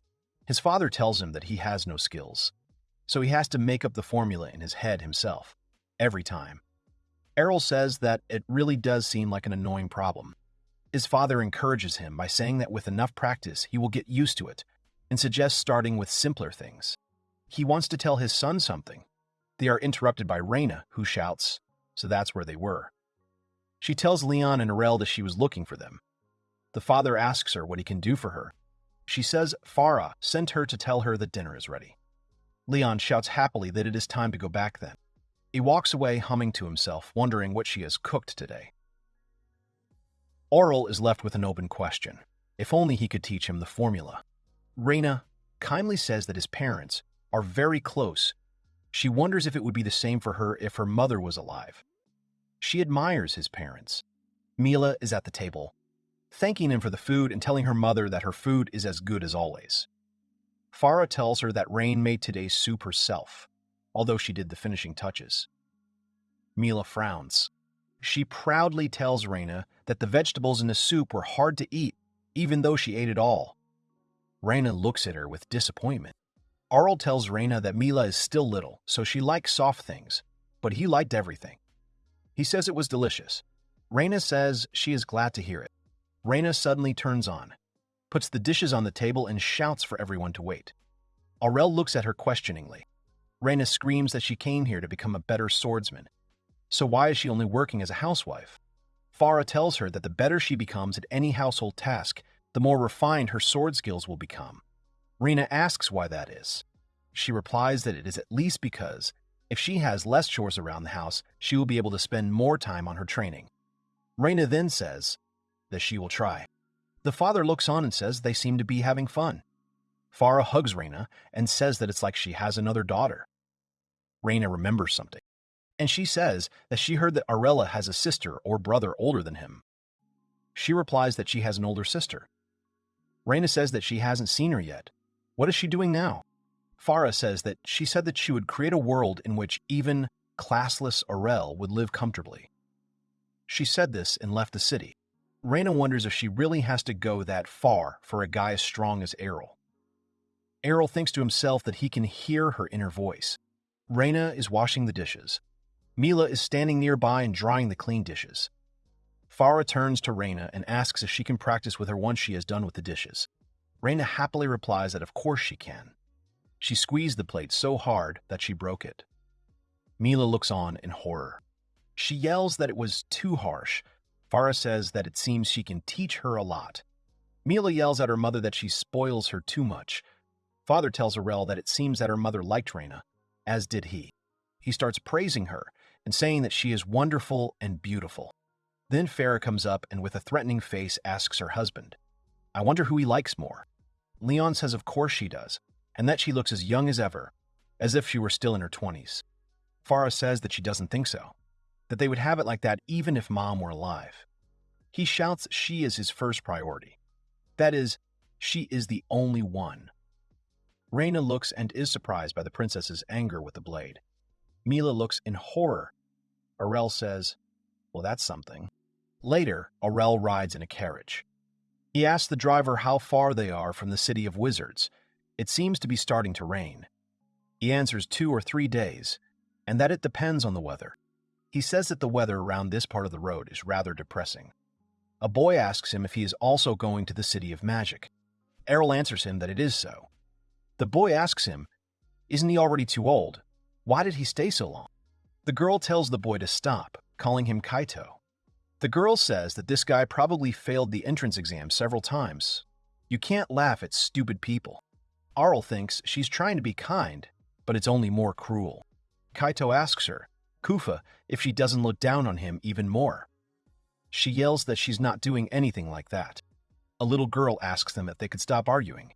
They both yell at the little girl, Colette, that they are not arguing. Arel thinks that they are probably on the same team. He remembers the days when he first received the blessing. Most of the people in the swordsman's city were already quite strong, so there were more veterans than newbies. He was told that they didn't need a burden in the guild, and that they needed normal swordsmen, never accepting Arel. He wonders if the city of mages is different. He thinks they are similar. Kaito asks Arel what kind of magic he is good at. He does not wait for an answer and immediately says that he is in red magic. Arel answers emotionlessly that he is in red magic. Arel answers emotionlessly that he is in red. During his father's lectures, Leon said that there are 6 types of magic. Dark magic. Control or influence over darkness or death. White magic. Control or influence over light or life force. Yellow magic. Control or influence over earth or metal. Father says it is worth noting. The types of skills differ from person to person, and since he has no predisposition and limitations, they can try all the skills he knows. Arel tells Kaito that he doesn't have any specific specialization. He is classless after all. The girls in the background laugh. Kaito looks at them angrily. Kufa tells Kaito that he is just teasing him. Kaito says that there is no way that a classless person would get into a magic organization. Arel concludes in his head that most young people are aiming for a magic school. Kaito tells him that lying is not good. Arel says he wasn't lying. He tells him to look at his profession certificate. The girls look. Kufa says he really is classless. Kaito asks if that's true, and he still wants to learn magic. Is there something wrong with his head? Arel sees and thinks. Hasn't the situation already happened? Besides, there is some noise here. Kaito gets scared. Kufa says that the carriage has stopped. Little Colette asks if they heard the sound of a horse. Arel says that it is the voice of the Troll King. It seems he decided to attack them from the forest. Kaito is scared and panics. Kaito yells at the driver that he is just incredibly strong, so they need to hurry. He says that the horse passed out right after that yell. Kaito asks if that means they can't escape. Colette screams that they will die. Kufa tells her to calm down. He may be the king, but a troll is a troll. She explains that his movements are slow and his body is large, so even their attacks will be able to reach him. They agree with her, and Kaito says that they will use their skills to defeat him. A troll comes out onto the road the size of trees, and they scream in horror that he is too big. They scream that he does not look like something that newbies like them can defeat. They scream that they will all die. Kufa panics and wonders what they should do. Her skills aren't that strong. Colette says hers aren't either. Kaito tenses up, takes a step forward. He suddenly shouts that he will roast him to ashes with his magic. Kufa is worried. Kaito says that if he uses all the magic power he has, he creates a fireball and directs it at the monster. The fire hits the troll's head. He screams that it worked. A great hit. The troll continues walking. Kufa says that he hit, but it did 0 damage. Kaito himself is also horrified. Suddenly, the monster in the fire disappears completely. Kaito asks what was that, The troll turned to ashes in a second. Here, Arel says that maybe he should have held back a little. Kaito looks on and thinks that was definitely too much. He wonders in his head if this is really his doing. Kufa asks if explosion isn't one of the most powerful spells of red magic. Kaito immediately thinks that it is one of the most powerful spells, one that people with the Magic King class can use. The horse stands up. At this point, Kaito understands everything, kneels down, and offers his deepest apologies as Arel enters the carriage. He screams in horror that he had no idea he was so strong in magic and even laughed at him. He asks him for forgiveness. Arel says that everything is fine, so he can forget. Kaito asks to be allowed to call him master. He says that he wants to become a wizard like him. Arel says he's not that great. He asks if he wants to see his certificate again. The driver says they can continue on their way. Arel says if he knew it would turn out like this, he would have used his sword. Kaito shouts that there must be a mistake in the certificate. Someone says that he hides his skills for some reason. At home, in complete silence, Farah drinks tea and says it is delicious. She tells Reina that she has become so good at brewing tea. Then someone shouts, which both of them get scared. They go out and ask Mila what happened. Mila is shaking. She says that she went to wake up her brother and found this letter in which he says that he went to the city of magicians. They are all in shock. The mother hugs her daughter, calms her down, and says that he mentioned that he was interested in this city, but to think that he would leave like this. Reina says she wonders if her father felt the same way. She decided to leave quite early. Her father said she wasn't ready yet, but she said the sooner, the better. Reina says she thinks those who are left like that feel quite lonely afterwards. Farah then tells her not to leave them either. Reina says she won't give up. She still has so much to learn. Farah hugs her tightly, and Mila says that Mom is too happy about this, although she doesn't care. Kafto at this time tells Arel that this island in front of them is a city of magicians. Arel says that at least it looks interesting. Kaito surrounds Arel and says that this bridge was created with magic, this city, just for him. Kufa says that this impudent Kaito behaves like a puppy. Colette looks and also can't believe it. One says it must be because of magic. The other suggests she keep her distance. Arel feels like they have a terrible misunderstanding. Kaito asks him if he must want to take the entrance exams to the Red School Academy. He points to where he is. Arel asks him if the academies are divided according to different types of magic. He replies that, of course they are. Different types of magic have different magic scripts, spells, and such. Kufa says she'll go to the Blue Magic School Academy. The other one says she'll probably go to the Green School Academy. Colette says she's so nervous. Kaito tells Kufa not to fail the exam or she'll be kicked back. She says it'll be right after. Arel thinks about the entrance exam. It'll be great if she doesn't have to pay up front. Kaito tells him that there is an examination center next to them. There, a girl asks all the examinees to line up here. They come to the point. Arel hands over a piece of paper. She looks at it, and when she gets to the class, he asks if there is any mistake here. Arel replies that there are no mistakes here. Arel wonders if they will refuse him just because of this. Then the girl puts a stamp and says that there are no problems.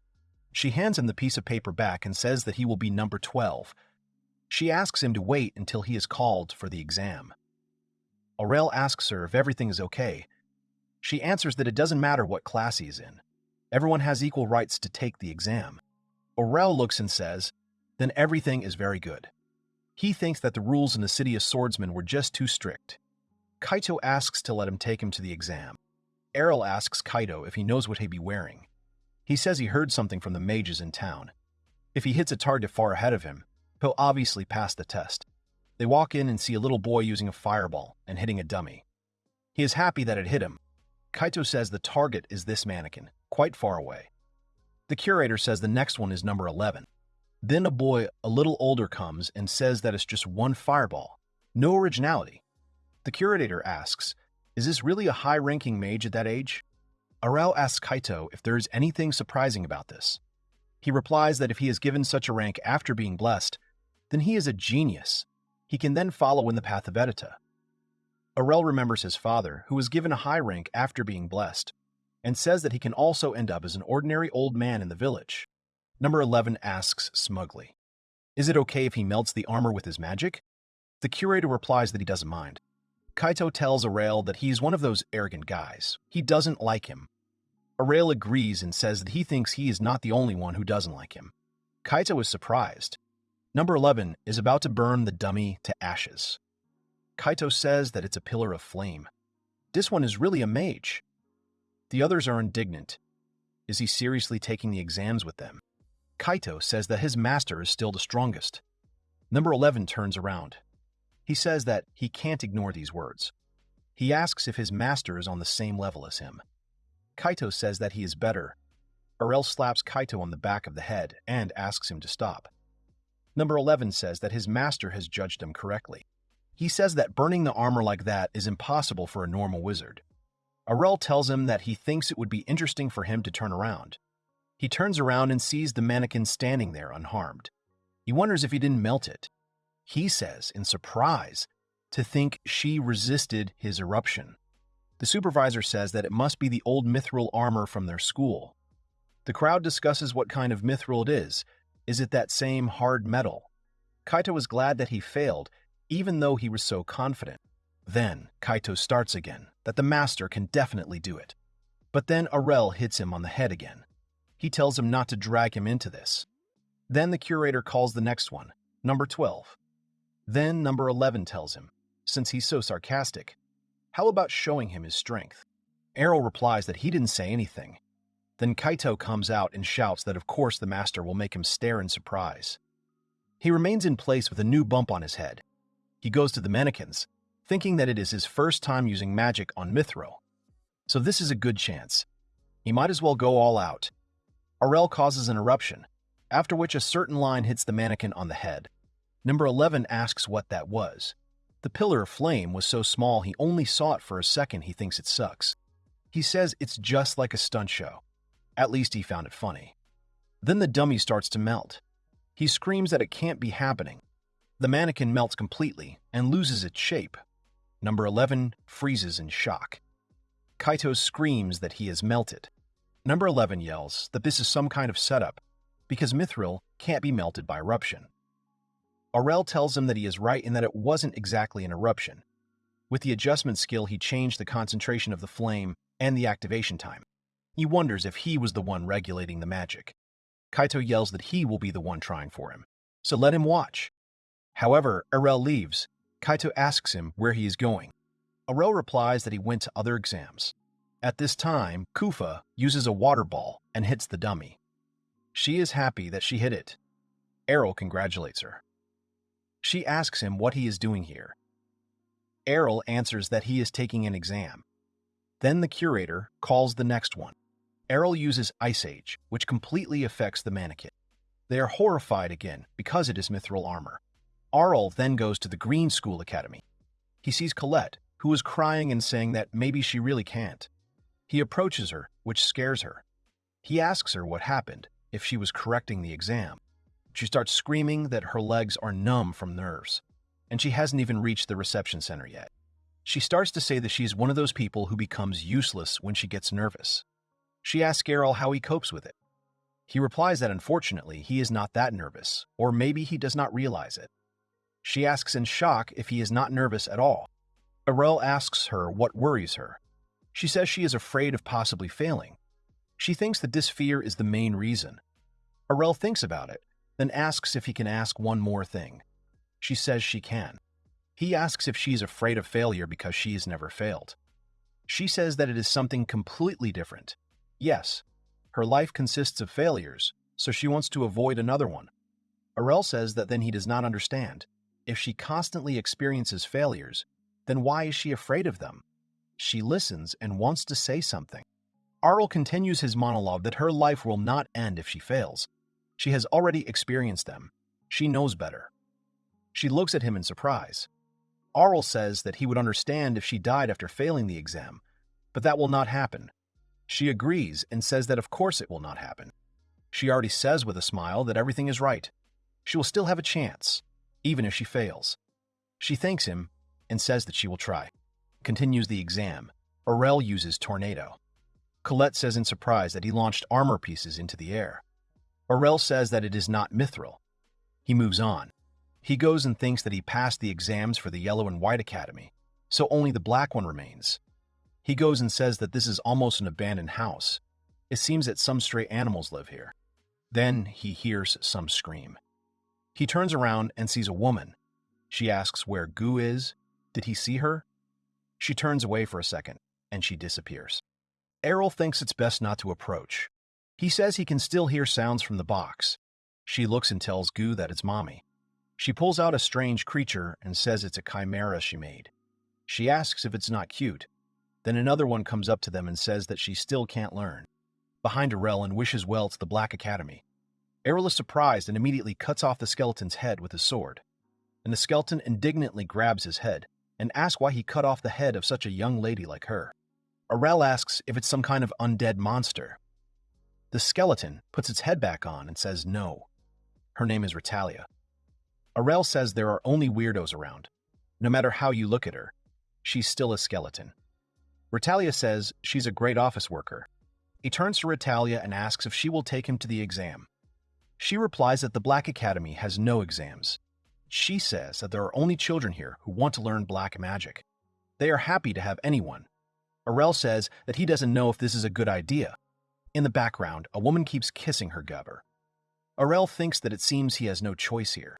Here, Kaito and the girls catch up with him. They're out of breath and say that they finally found them. Arel asks why they are in such a hurry. They ask him if he will choose red. Another says blue. The third one claims that he should choose green. Arel asks them what they are talking about. Kaito asks about the academy he will be attending.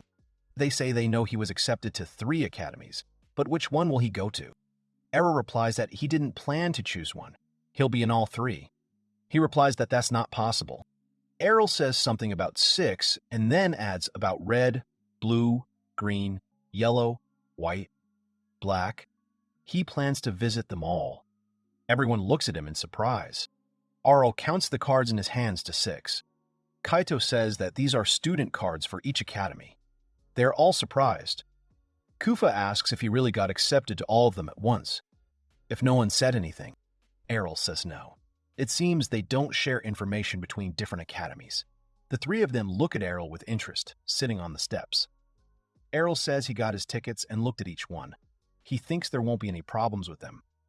Then his face darkens. Kaito asks if something is wrong. Arel says that the lectures are held at the same time. He forgot about that.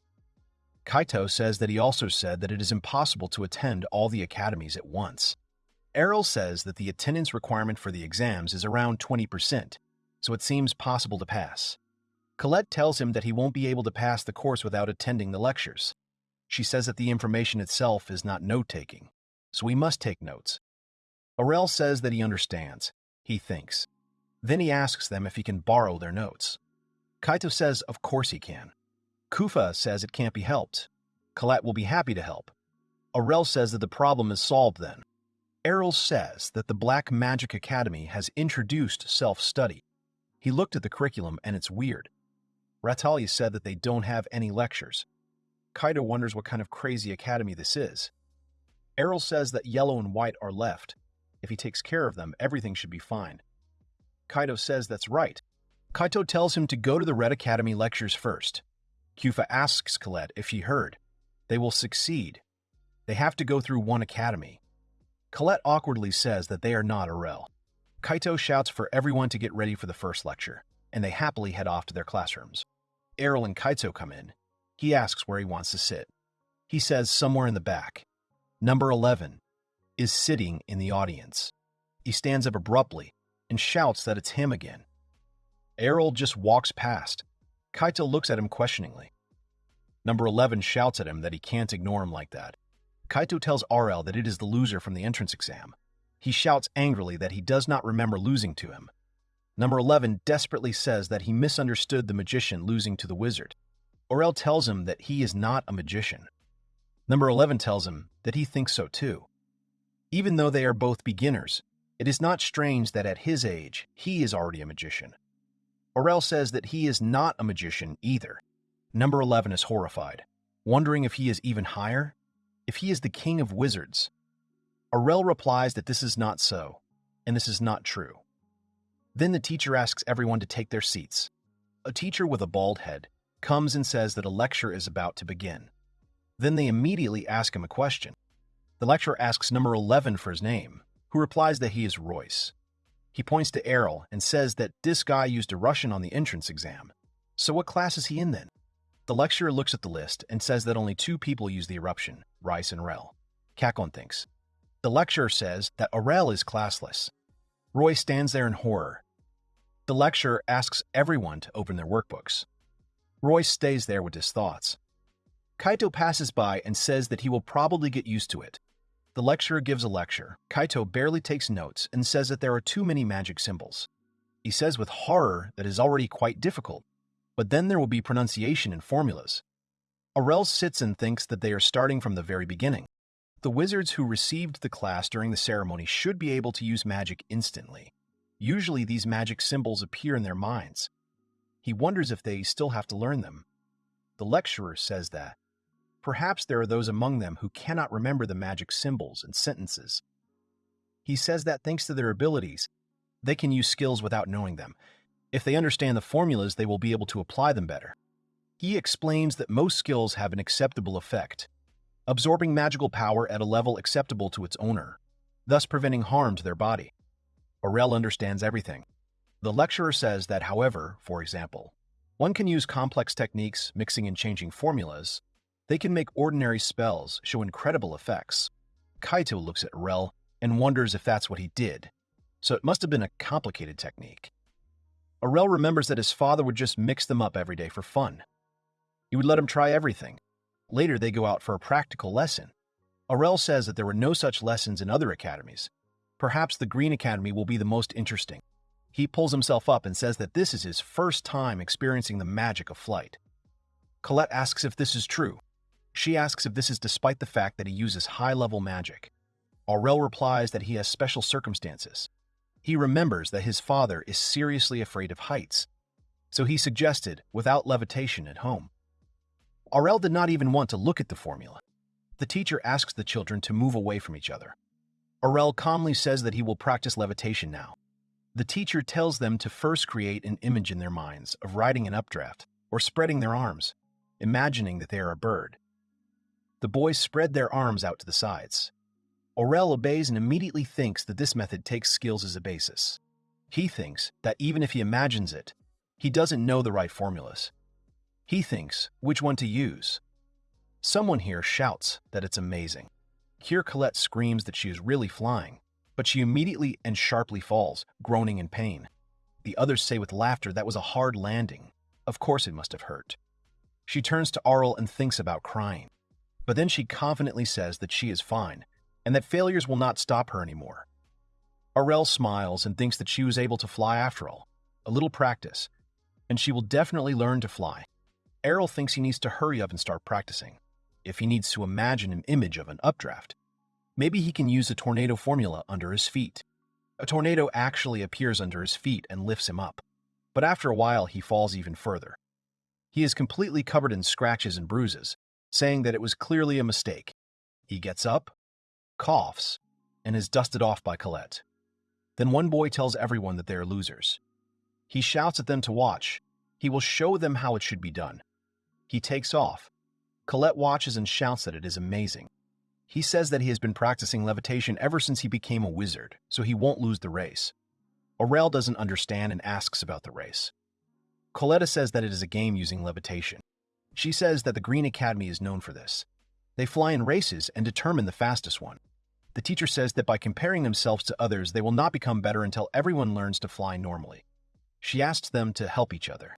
Arel says it sounds fun, so he joins the race. The smart guy asks if he even heard it. He says indignantly that this is a flying race. How is he going to participate if he can't even fly? Arel says that maybe he can't now, but with enough practice. He interrupts and asks the teacher when the next race will be. She replies that it will be in 2 months. The guy turns to Arel and says that learning to glide is easy, but learning to fly properly takes at least 6 months. He takes off again and shouts at him not to even think about participating in this race. Maybe next year will work out. Arel says thoughtfully that if he mixes the wind with a similar formula and sets them up like this. Colette asks if he's really going to try that next year. He says no, and that he'll learn in a few months. Coletta laughs. Kaito says that they had dinner and all they had to do was go to bed. He just doesn't understand why they're back at the academy.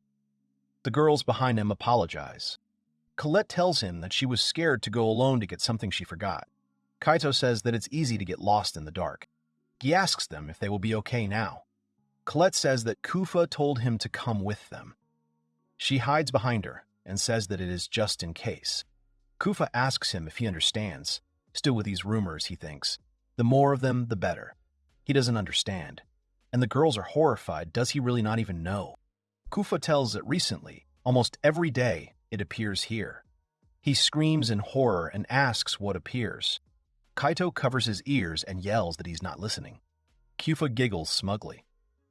She laughs and asks if he's really that scared. It reminds her of the time when he was even afraid to go to the toilet alone. He panics and says that he shouldn't be embarrassed. He asks Kufa what about her. Wasn't she always hiding behind Colette? She screams that she was just covering her back. Colette asks them to stop fighting. She says that if they continue to scream like that, it might find them. At that moment, a silhouette is seen hovering in the air behind her. Both scream in horror that it is there, outside the window. Then a dark silhouette opens the window, grabs Colette and covers her mouth. The other two, in fear, tell her to let go. Kaito says with a trembling voice that otherwise he will turn him into ashes. He uses fire. Then the silhouette calmly tells both of them to calm down. They recognize that voice. It is Arel who asks them why they're here so late. Kufa shouts that she really wants to know. Colette asks him what he is doing here so late. Arel tells her to look down.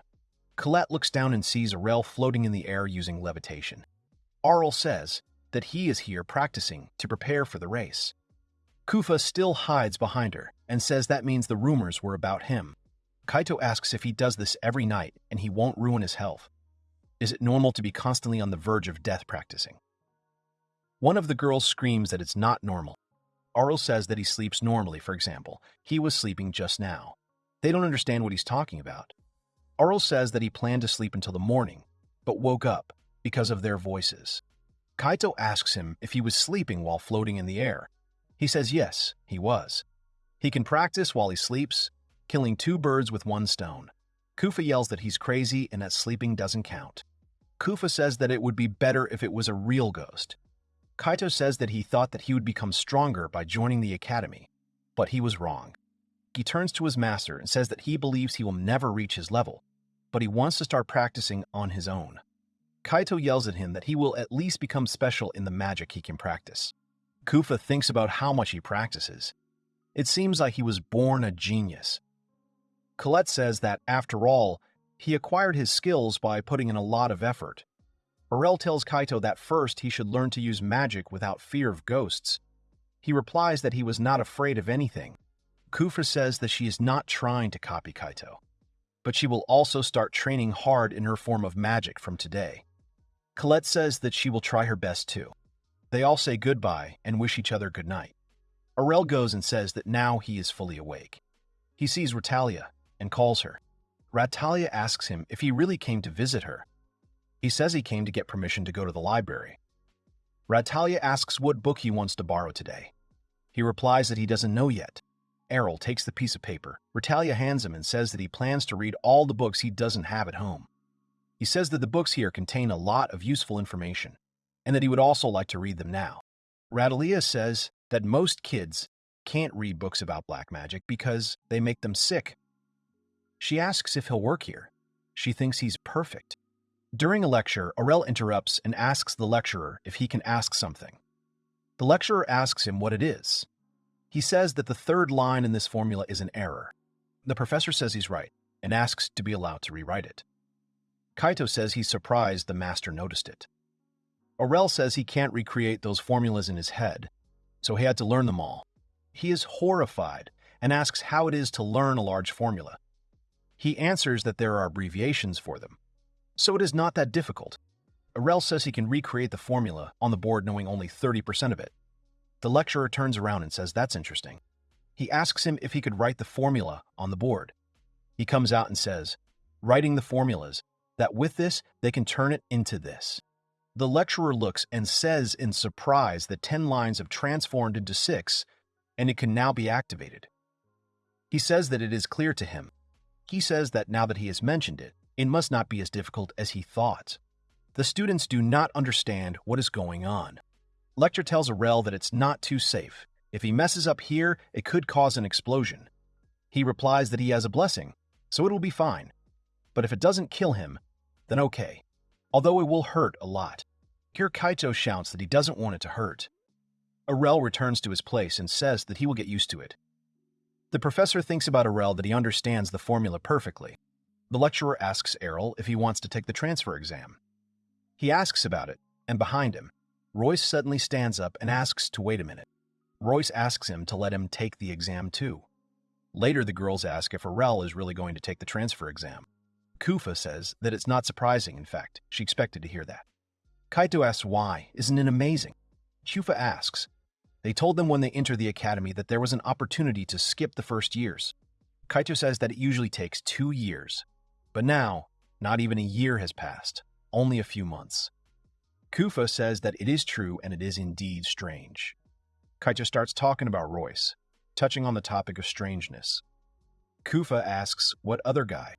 He shouts that this guy who constantly boasts about his high rank, he, like the master, also wants to pass this exam. Kaito turns to Arel and says how annoying it is.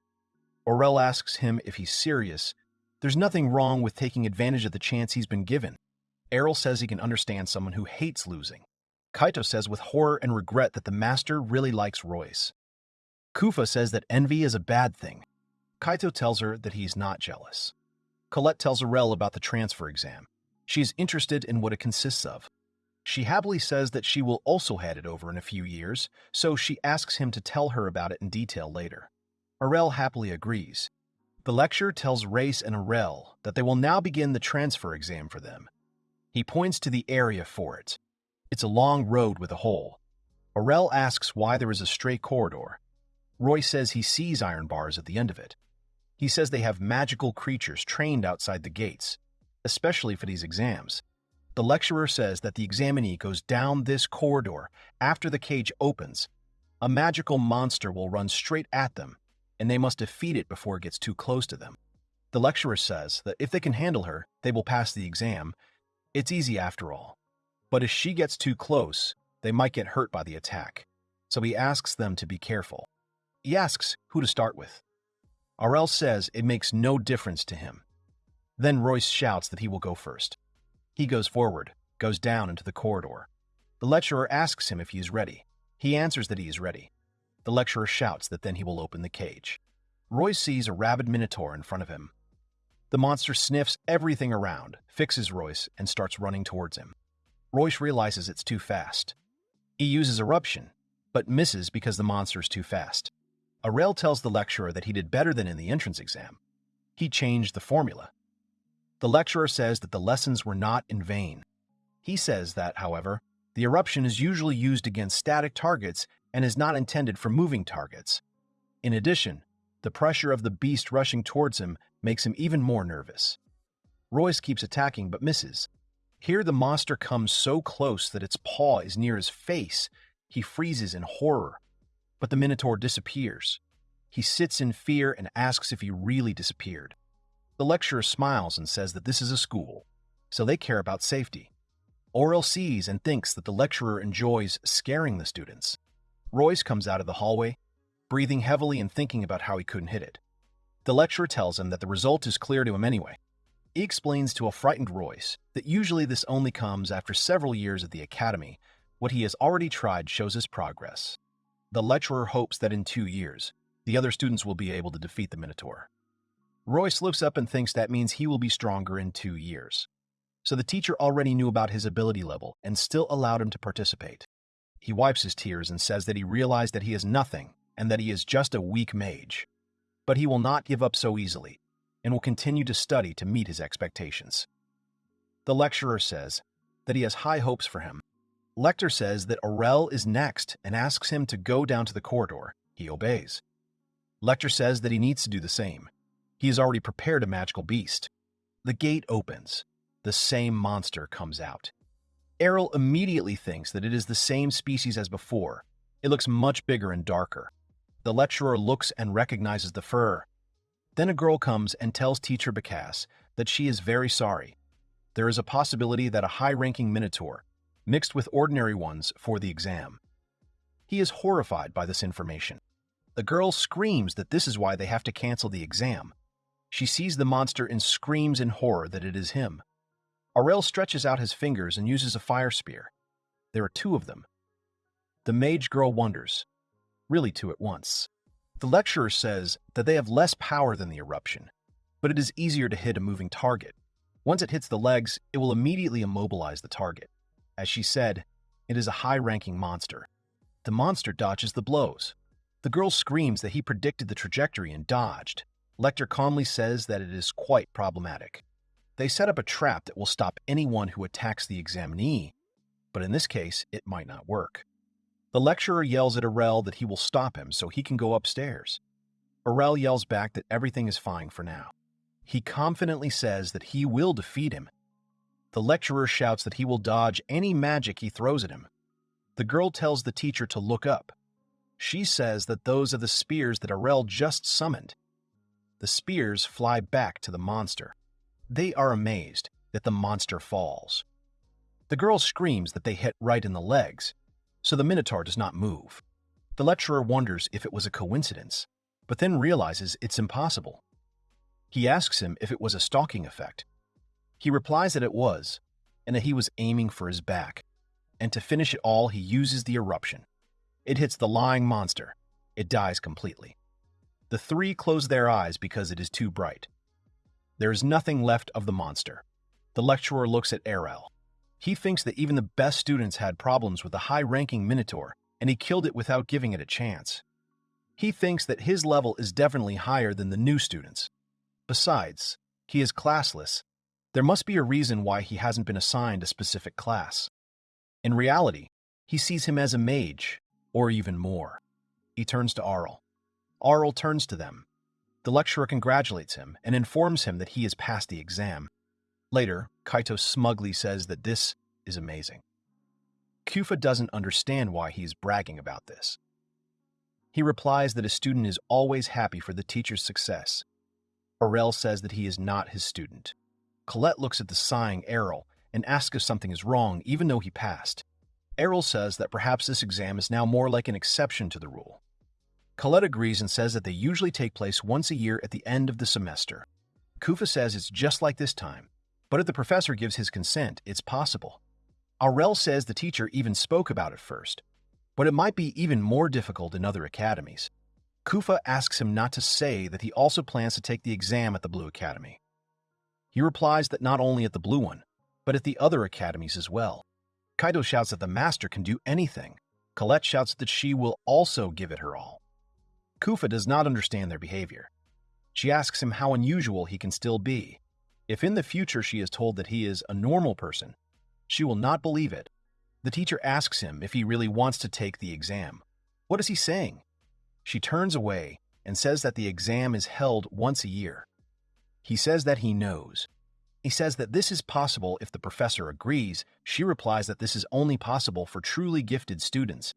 Arel asks her if he wants to see his blue magic then, and she replies that maybe after a few more lessons. Arel tells her that it's just a waste of time. He wants to move on without wasting time on lessons. She furiously asks what he just said. She asks him angrily if he is calling her lessons useless. He replies that he didn't mean that. He just wanted to say that they are not for his level.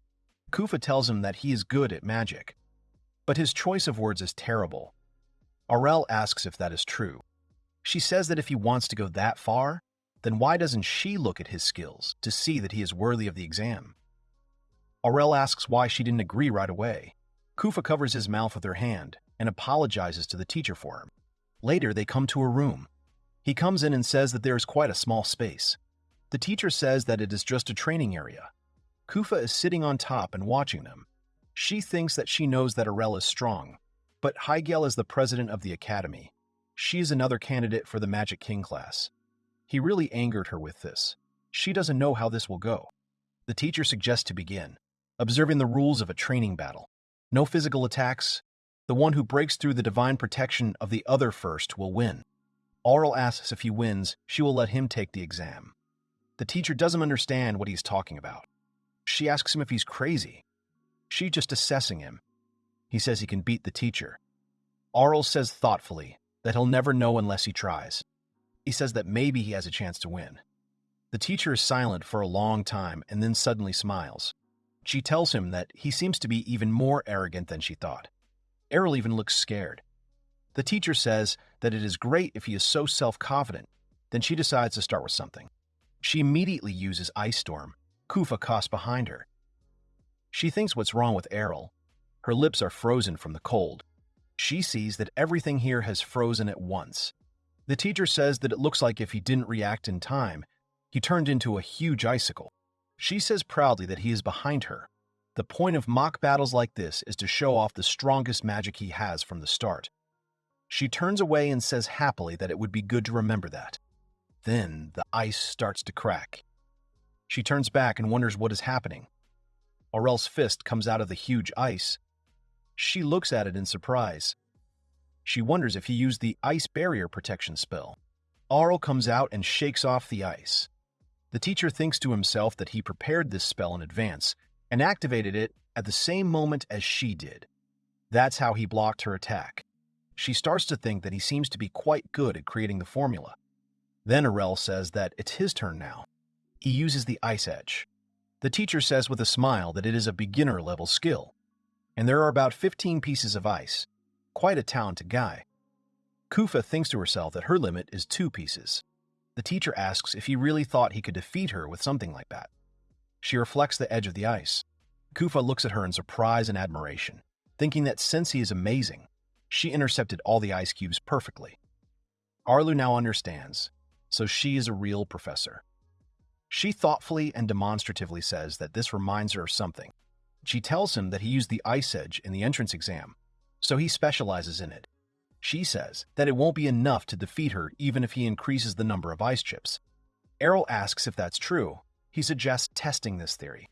He uses Ice Edge again and says it's time to double the amount. The teacher says she just told him it wouldn't work.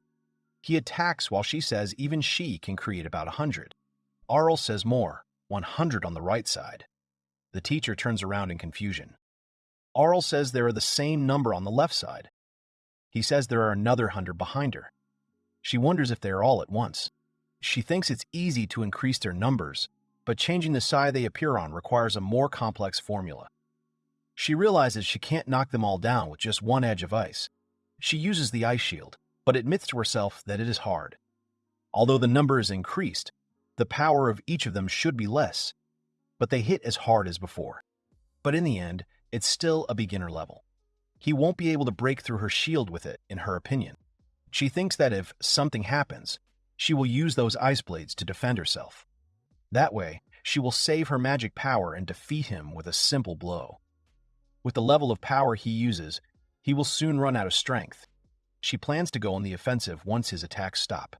He shouldn't have enough magic to defend himself. They all stand. Arel sighs and says he thinks it's time to end this. The teacher asks him what he's trying to break through her shield with. He says he made it so she can't break through her own shield. She doesn't understand. Arel casts an ice spear behind her. The spear from behind flies straight at her. She keeps thinking, after creating so many ice crystals with the edge of the ice, he can still use other magic. She keeps thinking that the ice spear is a very destructive skill. However, here she understands that she is trapped. The spear flies at her. The barrier above protected her, but inside she understands that it is about to break. She barely says that she is about to lose to the student. The spear breaks through her barrier. She really does lose. Arel later says that he got promoted to the Blue Magic Academy. Where should he go next? Colette asks how it was. Kaito says that he would really like to see it. Kufa proudly says that it was so cold there that she left halfway through. Another teacher asks him if he really wants to take the exam at the Green Magic Academy. She thinks it's impossible unless he has a good reason. She looks in the books. There seems to have been one case. She says she'll look at the condition. The book falls off the shelf by itself. She got it with the wind. Arel thinks it's convenient magic. The teacher says she found it and reads it. Because the recruit had excellent grades throughout the academy, the director personally gave him permission. Arel thinks about it. The teacher immediately tells him that this is not allowed. Arel says that he hasn't said anything yet. She asks him if he was going to ask him. Wasn't he? She says that the principal is terribly busy right now, so she can't let him bother him. She threatens him that if he tries to convince her otherwise, he will be forced to leave this academy. He replies that fine, he will not do that. He says he thinks he'll have to wait until the real exam.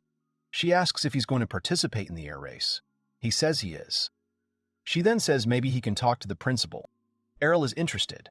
She says that the director should present the event. He personally awards the winners. Arel says that he understands, then he will have a chance if he wins the race. The teacher says he needs to win. She heard he has a hard time doing it. He says if he can win the race, he will show him his skills at the same time. Arel leaves and says that he will do it and thanks her for her help. The teacher thinks that this guy didn't know how to fly for a long time. There is a hubbub at the General Assembly for the race. Kufa says that many people have come to watch the air race. Kaito asks Colette why she is not participating. She awkwardly replies that she is not yet good enough at flying. From the stands, they shout to Arel that he can do it. Kaito called him master. Someone hears this and asks Arel if he just called him master. The guy who can fly asks him if it's because he's a master at digging the ground while practicing flight magic. Arel looks at him and then asks who he is. He angrily yells at him not to forget about him so easily. They go to the same practical lessons. He says that he is Stike, a guy who will become the best master of flight magic in the whole world. He keeps saying that he will become even better. Arel turns away and looks for the director, eventually finding him on the jury. The flock says that he will be the winner today. Arel says without emotion that it will be him. The flock thinks to itself that this guy is extremely self-confident, even though he can't even fly. He leaves and tells Arel not to embarrass himself. The host announces that it is time for the famous Green Academy Air Race, where they will play for the first Magic Cup of this term. The host today will be him, Grid, and the commentator today will be Danble. This one asked to take care of him today will be Danble. This one asks to take care of him today. Kaito says how crazy his fame is. Kufa says that Danble is really cool. Coletta says that he has a great voice. They turn to Kaito and ask why he doesn't switch places with them. Kaito asks her if she knows he's married and that he's much older. They ignore her and say that they just made eye contact. He definitely looked here. Kaito yells at the master that he should crush Danble. Arel says that he is not participating. The host asks the participants to come to the white line. All participants stand up. The leader asks if they are ready. Then they begin. The air race begins. A boy loses his balance while flying and flies in panic to an unknown destination. It crashes into the wall, causing noise and smoke. The host says that contestant Marco ran straight into the wall, and that he made the same mistake last year. It seems he won't learn anything. He informs the audience that a minute has passed since the start, and they can already see how the group is splitting up. One says that the leading group consists of 15 people. Another blonde says that he sees many new faces. The first two of the leading ones seem to be freshmen. Sake angrily asks Arel how he got so fast. He replies in bewilderment that it is still somewhat slow. He explains during the flight that the race is mainly an endurance test. If he uses up all his energy at the start, he will fall behind at the end. The announcer announces that the leading group will soon reach the main gate, the first checkpoint of the race today. He says that after flying through the main gate, they must turn sharply to the right to stay on track. His blonde assistant says that if they take too great an angle, they will certainly fall behind, and if they turn too sharply, the centrifugal force will throw them off track. He says a lot depends on skill, but position in the group is also important. Psyche is flying and thinks he can't get behind, so it's better to be in the center. He plans to make the maneuver as soon as he flies through the gate. The hero decides that he will maintain his speed and make a sharp turn. The leader sees and says that here is the leading group. They pass the corner without losing speed. In an instant, some students fly away. The presenter says that these are the lucky ones who crashed right into the wall. This happens to them every year. He says that the members who made it through the turn are now heading to the neighboring town. He tells the sensei that he will go ahead and greet them. The presenter sees and shouts into the microphone that the leading group is already in the city. Another says that the newcomers are still not far behind. The goddess statue will serve as a turning point. She keeps telling them that they see how the participant goddess of air, Diana, is breaking ahead. Now she is in the lead. Sensei says, of course, she has won for 3 years in a row. They wonder if she will win again. Psyche tells Arel that he won't let him go ahead. The host shouts that they have 2 participants here who are catching up with Diana. It can't be helped that they are both first years. The 3 discuss. Kaito says that the master must be one of them. Kufa wonders who the other one is. Colette replies that it might be Arel and Psyche. The 2 of them fly by. Diana turns around and smiles. She says she's shocked to think that 2 newbies can compete with her. From behind, Psyche shouts, of course, because he's going to win. She reacts calmly and says that she wonders how long he will last then. They fly. The presenters follow them. The host shouts that contestant Dion has just sped up even more. She still has some speed left in her. He adds that slowly but surely she is leaving the 2 newcomers behind. Psyche wonders if she hadn't been flying at full power before. He reaches out his hand to Dione and thinks that he is still not serious. The hero understands that if he flies seriously, he will be able to catch her. Dion's silhouette slowly disappears. He cries out in tears that he cannot lose. The presenter says that it looks like competitor Psyche has been left behind. But he deserves credit for such a result for a rookie. They can definitely expect more from him in the next races. Arel flies next to Diana. The presenter says that there is still one left. Donona sees him and decides to increase her speed. Arel reflects that he's been practicing his flying skills for about 2 months. He can't speed up any faster. In that case, he won't be able to keep up with her. So, in his opinion, it is time for extreme measures. A wind appears under his heels. He catches up with Dion, which surprises her. The hosts don't understand what happened because participant Arel suddenly sped up. The presenter says he seems to have seen some strange movement just before the acceleration. Sensei says it pushes away. He explains that by creating a cloud of air that he uses as support, he accelerates by constantly pushing off of this cloud. The presenter asks in surprise how it is possible to push off from the air. He asks the sensei if this is even possible. He replies that air can be compressed with green magic, just as it can be repelled. But even so, the effect of this will be too small. The presenter says that the participant accelerates more and more. He says it looks like his leg strength must be at its limit. They can't believe it. Sensei says that he thought that such skills could only be in high-ranking swordsmen. Arel flies and hears them. He thinks that he basically got the idea. To be more precise, it is a hovering skill of a heavenly swordsman. The host shouts that they have finally arrived at the last section. The academy is already visible on the horizon. He says that both competitors are giving it their all. It seems they will have a photo finish. Sensei sadly says that this is bad. The host asks Dample Sensei why. He replies that since they are flying back along literally the same route, they will again encounter a sharp turn opposite the gate. He says that at their speed, they won't be able to take such an angle and will hurt themselves. Dono sees the gate and thinks she should slow down or it will be too dangerous. She looks back at Arel and realizes that at this angle, the first one to slow down will lose. But if they wait too long, they will eventually fly past. They're all flying. Diona sees that he's still not slowing down. She sighs and pauses. The presenter shouts that Diona finally gave in first. Participant Arel takes the first position. But to take the corner at such speed, the hero makes a maneuver and amazes all the spectators. Here, Arel stretches out his fist, hits the air, thereby turning sharply, which surprises the presenter and Damble. They shout that he somehow managed to get through it. It looks like he pushed off with his hand. It's the same as with the cloud. Dunbell says that his arm strength must be at a high level. Arel thinks that all that remains is for him to return to the starting point and pass the gate. All 3 are happy about Arel's victory. The host shouts at the finish line that participant Arel has won first place. A new student has won this year, so that's great. Diona comes up and says she's surprised. The host says that after a slight delay, contestant Diana also finishes. She's out of breath and says she never expected to lose like that. Arel shakes her hand and says it was a good race. She smiles and says she won't lose next time. Then a tired Psyche approaches them. The host shouts that the participant Skyke took 3rd place. For a newbie, he showed an excellent level in this race.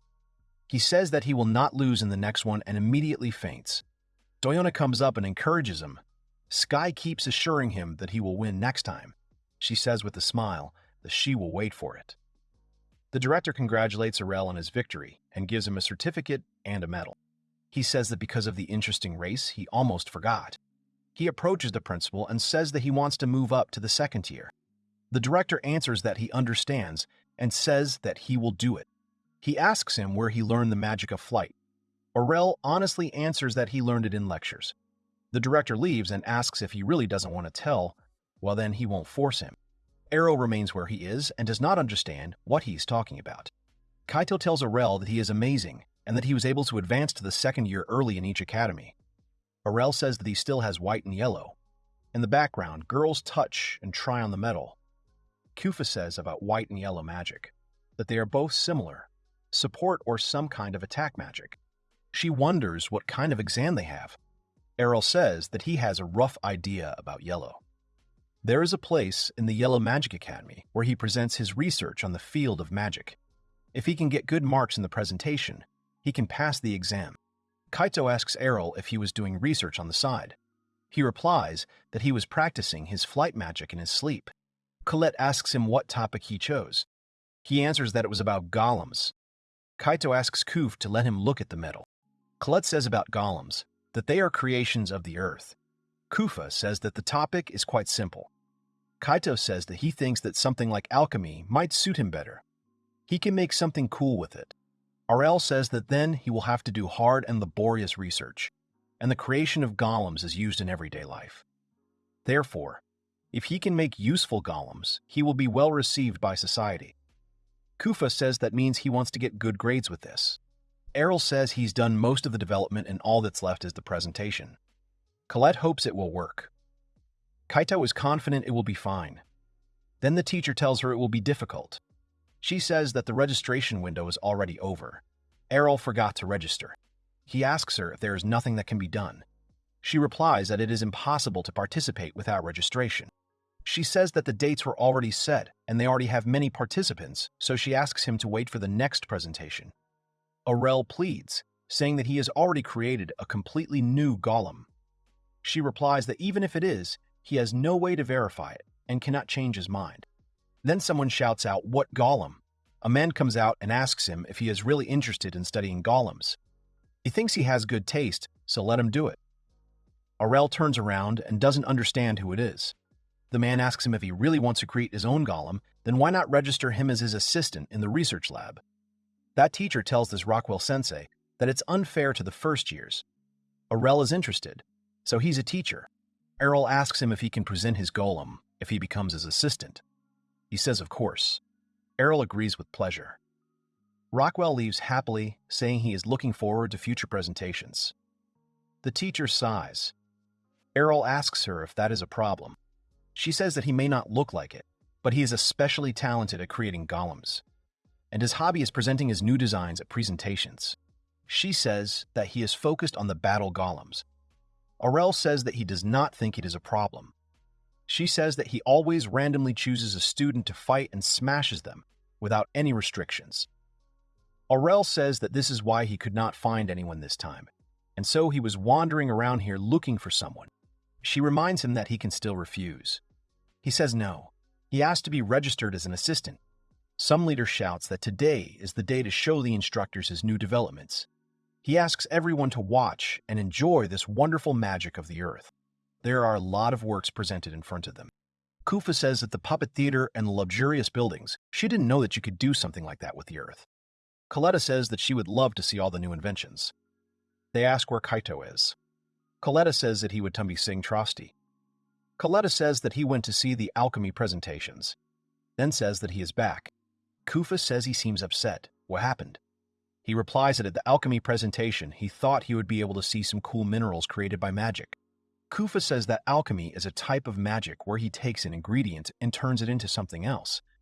Maybe that's why it's more important to understand the mechanics rather than the finished result. Colette says that it's good that he came back early, because soon it's Arella's turn. Arella happily asks if he's going to participate. Rockwell shouts that today he wants to show them his wonderful battle golems. People are shocked and say that he is a famous teacher who destroys his students. He says that he has never seen this guy near him. Kufa hears and says that she does not like it. Then suddenly golems come out of the ground. Huge silhouettes emerge. Kufa says that they are very different from the golems in the village. Kaito says that they are combat golems. The teacher says that his golems will now fight his golem. He asks Arel to summon his golem. He calls the golem, which he calls Alpha, to him. The huge stone rises and then takes on the silhouette of a man. Rockwell wonders if he prepared it in advance. Here comes a knight in a cloak. Rockwell himself is surprised. The three friends look at the golem Arel with admiration. The people are raging. Is this really a golem made of metal? Because there is no rule that says that a golem must be made of earth. Arel says that this is his golem. He made it from materials he created with alchemy and made it move with earth magic. They ask in horror if he really made it with alchemy. They have never seen such a red metal. It is a new kind of mineral. Kaito proudly says that this is his master. Rockwell says he can stop joking. The metal is too heavy to move with earth magic. Rockwell feels the golem and says it's armor. Someone is probably moving it from the inside. The golem rips off its head. Arel confirms that there is nothing there. Rockwell looks at him in surprise. Rockwell thinks the material is light as paper and that he gave up strength to make it easier to move. Rockwell sighs and says it's a shame. He worked so hard to make it, but his golem will destroy him in one hit. He says, however, that he should not think that he will give in. Now it's time to fight. He will show him the most powerful golem in the world, which he created. Rockwell's golem flies towards the Alpha and strikes, which he stops. The three are surprised that the golem is so fast. What about Arel? Kaito says that he can't see because of the dust. The smoke clears and it is seen that Rockwell's golem's arm has fallen off, because the Alpha defended himself from the blow. Here, everyone starts shouting that Sensei's golem lost. Is his golem really that strong? Rockwell freezes and says that it can't be. How can such a light metal have such strength? He says that it seems that he needs to act more seriously now. He restores the damaged parts and makes all the individual bodies more solid. All golems attack at once. Rockwell shouts that one of his greatest strengths is his large reserve of magic power, and he also has no problem moving all these golems. He confidently shouts that he definitely won't be able to handle all the golems with his bare hands. And now let him see the power of the world's strongest golem master. Arel says that he understands that he wins by quantity. He says that then it will do better than bare hands. Golem pulls a sword out of his own body. The trio are surprised that he actually pulled out a sword. Kaito shouts that it's cool. Rockwell laughs at the sword golem. It looks powerful, but it won't work, he thinks. He tells that the golem only moves according to the owner's skills, and yet it is only a puppet. It will be impossible to repeat the exact movement. He shouts that if he is an inexperienced fighter, there is no way he will win. Alpha simply spreads his arms in front of those golems with two swords, and they all instantly crumble into crumbs and fall. Rockwell looks on in horror. The people in the stands shout that it's amazing. They don't understand what happened. But Rockwell Sensei's golems were destroyed in an instant. Rockwell asks Arel what he just did. He answers that he cut his golems. He indignantly asks, "Really in one move?" Arel stands there and doesn't understand. Did he not even notice? Rockwell says in horror that it's impossible. A golem can't make such precise movements with a sword. Arel says that with metal it's possible. The golem is a puppet made of earth. If its magic is depleted, it will turn back into earth. However, the armor made of metal can maintain its shape even without the use of magic. He does not need to use magic to maintain the golem's form, and instead must focus all his power on its movements. Arel tells Rockwell that this golem requires less magic and that it is the result of his research. Rockwell says that the logic makes sense, but it should be impossible. However, he sees a clear example right in front of him. Arel asks if he can pass the transfer exam with this. He is surprised and asks if he really came to the presentation just for the transfer exam. He answers that it is. He answers that it will not work because he is his assistant. Rockwell says that this skill of alchemy and his talent and its application will be pointless to leave him in the first years. He tells him that if he joins his research lab, he wouldn't mind talking to the director about transferring him. Arel says that sounds good, and then agrees. The crowd is indignant. Is he serious? Does he even know what he's getting into? Arel with the paper later says that he got permission to transfer. He is actually quite a good teacher. Kufa says that she doubts it very much.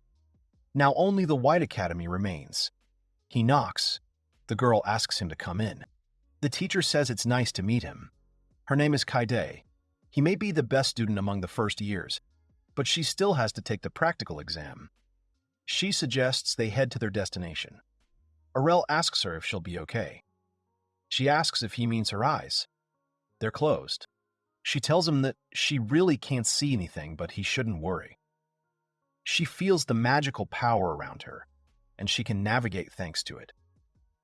She says that anyway, she can perceive more than she can see with her eyes, so she can see the magical power of people like him. She suddenly stops talking because she doesn't see the end of his magic power. She sees that several types of magic power coexist within him. She says that in the current situation, they are still stable. They don't show any reaction to each other, so they manage to maintain balance without exploding. Arel asks her if she is okay. She trembles and says that she wishes she could take back her words. She tells him that the exam will be held underground, near the White Academy. It is a tomb where the deceived royal family, whose empire was destroyed long ago, is buried. Since then, the magical power has been gathering here for centuries and was able to form a dungeon with undead living there. Arel lights a torch. Kaide says to be careful. The undead will try to destroy the source of light. She stands there wondering if they aren't trying to stop them, or if it feels like they are disappearing one by one. Arel uses Holy Beam on each monster. She is surprised and screams that it is so fast and asks him to wait. Arel goes and asks if they are still far from the right place. She replies that no, because his task was to defeat the undead that appear here, so he already did it. She suggests that they go back. He must have used up all his magic power, so she will protect him on the way back. He replies that he only used 10%. She grumbles and says that she understood his skills perfectly. She thinks that this is the first time she has gone this far. Arel notices something and directs the Holy Beam there. Some sound is immediately emitted. Kaide notices and says, "What an ominous magical power." The monster starts asking how he even dared. Kaide thinks that she didn't even notice her presence until Arel attacked. She says that high-ranking undead can hide their presence. She thinks that he is not hurt even after being hit by the Holy Beam. The monster starts to introduce himself, but Arel hits him with the Holy Beam again. The monster is indignant. What is he doing? Won't he even let him introduce himself? It would be polite to wait until he finishes. He starts to say something. Arel uses the Holy Cross on him. The monster turns to ash. Kaide exhales. They go up the stairs. Arel says that the monster just now, judging by its magic power, it was a high-ranking undead. Kaide says about this Holy Cross skill. Only exorcists with long training and great skill can use this light magic. Arel turns away and asks if this isn't the same as the Holy Beam. She says that if he knows about it at his age, then she won't doubt him anymore. Arel comes and tells the boys that he also received the White Academy's approval to transfer. Kaito shouts that he has now mastered the magic of all the academies. Ritalia tells Arel how energetic this is. Arel slaps her, causing the skull to fly off the skeleton again. She screams again. How cruel it is! Why did he cut off her head? He replies that it was because she disturbed him while he was reading. He remembers something while she puts the head back on. He asks what the special room at the back of the reading room is for. He notices that the door is quite strong and yet there is nothing there. She explains that this is a place where you can practice any magic described in the books. Students from other academies can practice outside, but with their black magic, they could put other students at risk. Arel says that makes sense. He decides to try the grimoire right away. He takes out a book called Magic That Turns People into Ugly Animals. He thinks it's weird. This book has no title and no author. Suddenly, the book starts to glow. For a moment, he felt a magical power radiating from the book. He looks around and doesn't understand where she went. It was a fairly high level of magic. He looks up and sees one humanoid. He tells him that it was a great job. Thanks to Arel, he managed to get out. Arel asks who he is. He thinks to himself that he looks like a human, but his appearance tells him otherwise. Arel says that means he is a demon. He says that is a good guess. He did not think that he would be sealed for such a long time. No one usually takes books from this dark place. He happily says that this is why he considers him his savior. He asks if there's anything he wants, he will try to make it happen. He shakes his head and says that he does not need anything. The demon says that it is not necessary because he knows that he needs a catalyst to return to the demon world. In other words, his flesh and blood, in which case he will simply help himself. He attacks Arel. Arel deflects the blow, apologizes, and says he doesn't want to die yet. He pushes away and immediately uses explosion. However, his explosion didn't work. Arel is surprised that it didn't activate. The formula should have been correct. The demon laughs and says that it won't work because he is already inside the barrier he set up. He says that he has banned the use of magic, making it the perfect arena to kill a mage. He screams that without magic, he is worthless, so he should just give up and let him kill him. Arel holds out his wand and says that he will have to fight him with this then. The demon asks if he is going to attack him with this wand, like a swordsman. It might scare him for a second. However, here Arel suddenly steps forward and deprives the demon of his head, not letting the mind finish speaking. He turns to Arel alive, which surprises him. Arel says that he definitely cut him. It seems that he is undead like Retalia. The demon himself is shocked by this. He thinks that he actually tried to cut him with a stick. It is impossible. He attacked him physically despite being a mage. At this time, Arel thinks that beheading won't work. The next will be something else. The demon asks to wait, and then asks, so he is a magic swordsman. He didn't expect this. Arel says that this is not true. He proudly calls himself Classless. He attacks him again. He says it's useless, as he sees he's not getting any damage. He says he won't die just from being cut. Then Arel puts a stick in his mouth and tears off his head. The living demon repeats that he is wasting his time. Arel does not stop and continues to tear him apart. The demon tells him to calm down already. Arel calmly says that it seems that demons have a special type of structure. The demon understands that he has no chance to fight back. Maybe he can't die, but it wastes his magic power. And if this continues, Arel notices something, stops, and sees that he has no wounds. But he is shrinking. Arel says that this is interesting. He wants to see how small he can become, and continues to hit. The demon asks him to stop already. He will disappear forever if he continues to shrink. He begs him and asks him to stop. Otherwise, he will kill him. Arel thoughtfully asks if he doesn't want this. He shouts that of course not. Arel says that he understands, then he will let him go for now. He happily raises his head and asks if he really will let him go. Arel points his finger at him. He feels something and sees that some patterns have appeared on his stomach. Arel says that this is subjugation magic. He always wanted to try it. He is indignant and shouts, why should he become his servant? Then he starts to burn. Arel explains to him that if he resists, he will be hurt. Let him keep this in mind. It seems that if he resists, he will be hurt. Let him keep this in mind. It seems that demons can resist physical damage. He says that he made it so that the damage will be done to his soul. It is much better. He screams that he thinks that he is an even bigger demon than he is. Arel tells him that he does not like his tone. He stands up abruptly and apologizes wildly to him, calling him master. The little demon sits. Kaito picks him up and asks if this is the master's familiar. The demon asks Kaito if he even knows who he is talking to. Kaito flicks him. Kufa tells Kaito not to do that to Arel's pet. Kufa rubs the ears of his indignant pet.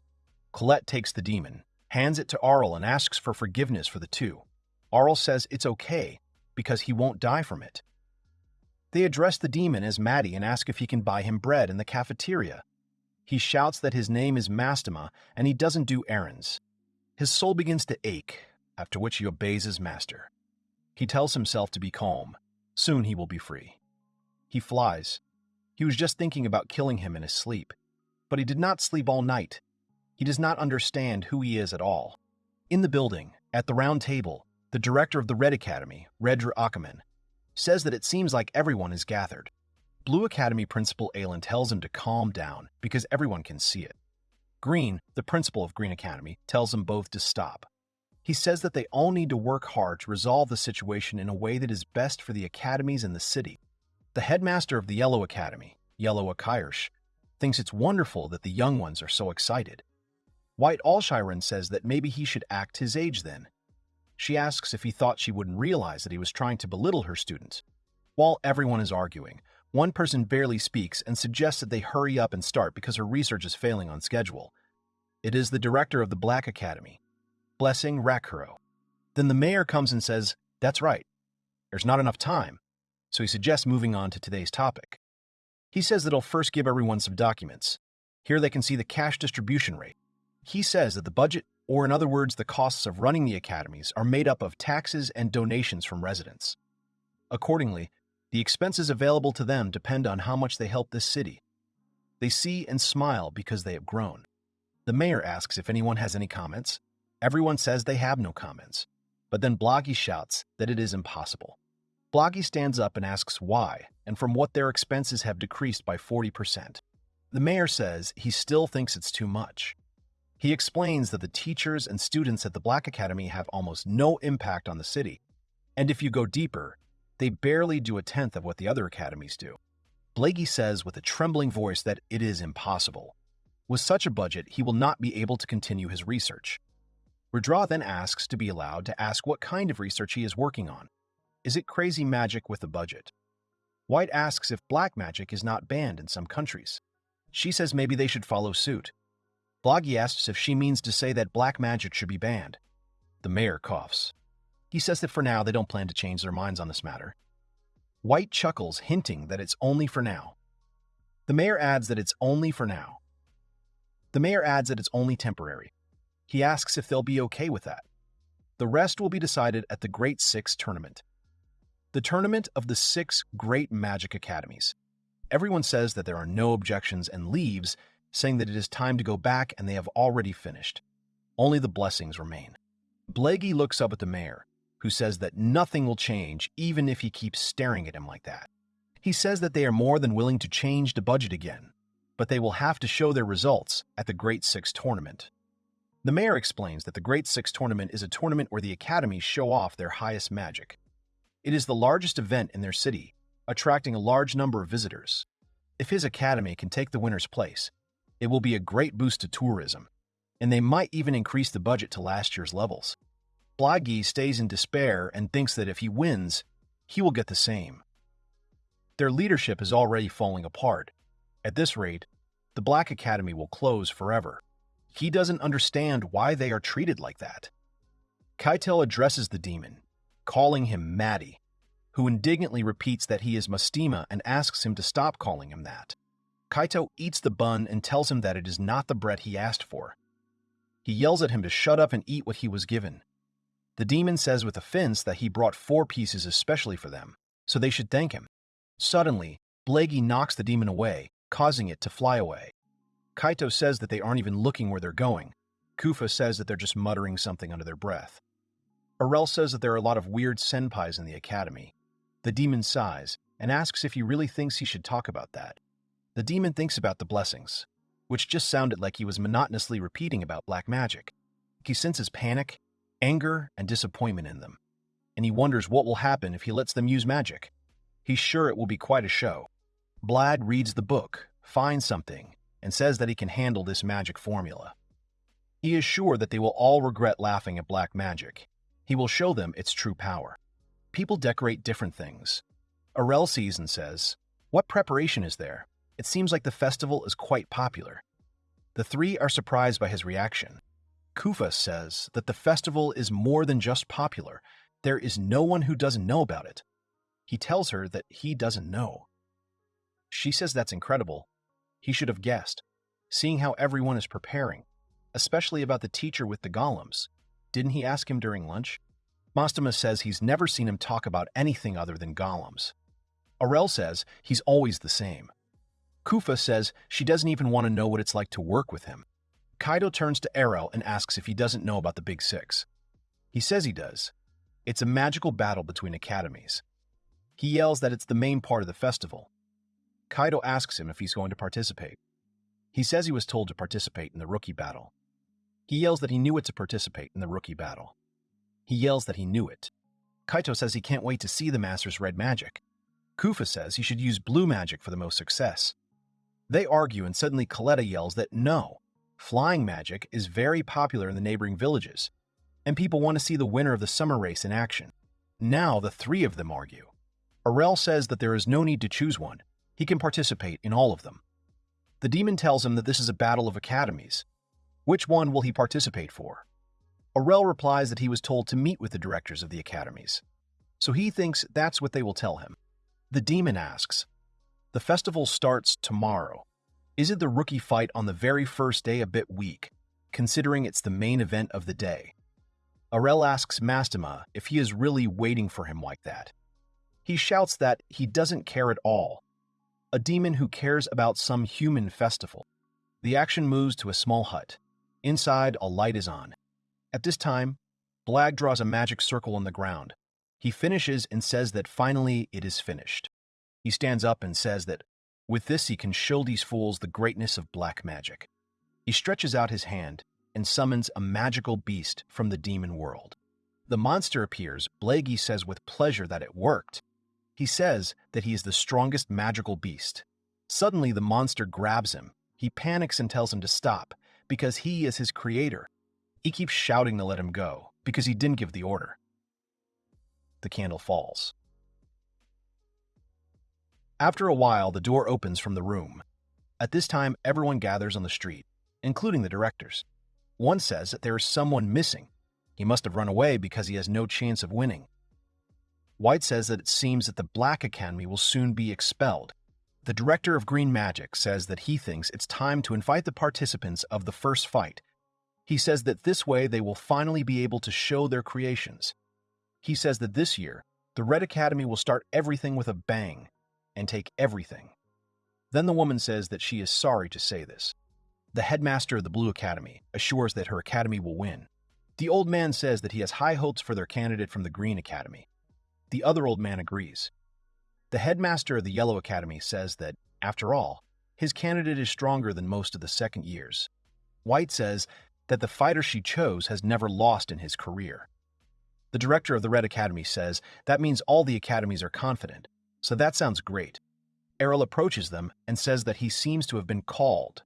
Unexpectedly, all the directors simultaneously introduce him as the representative of their academy. Arel looks at them questioningly.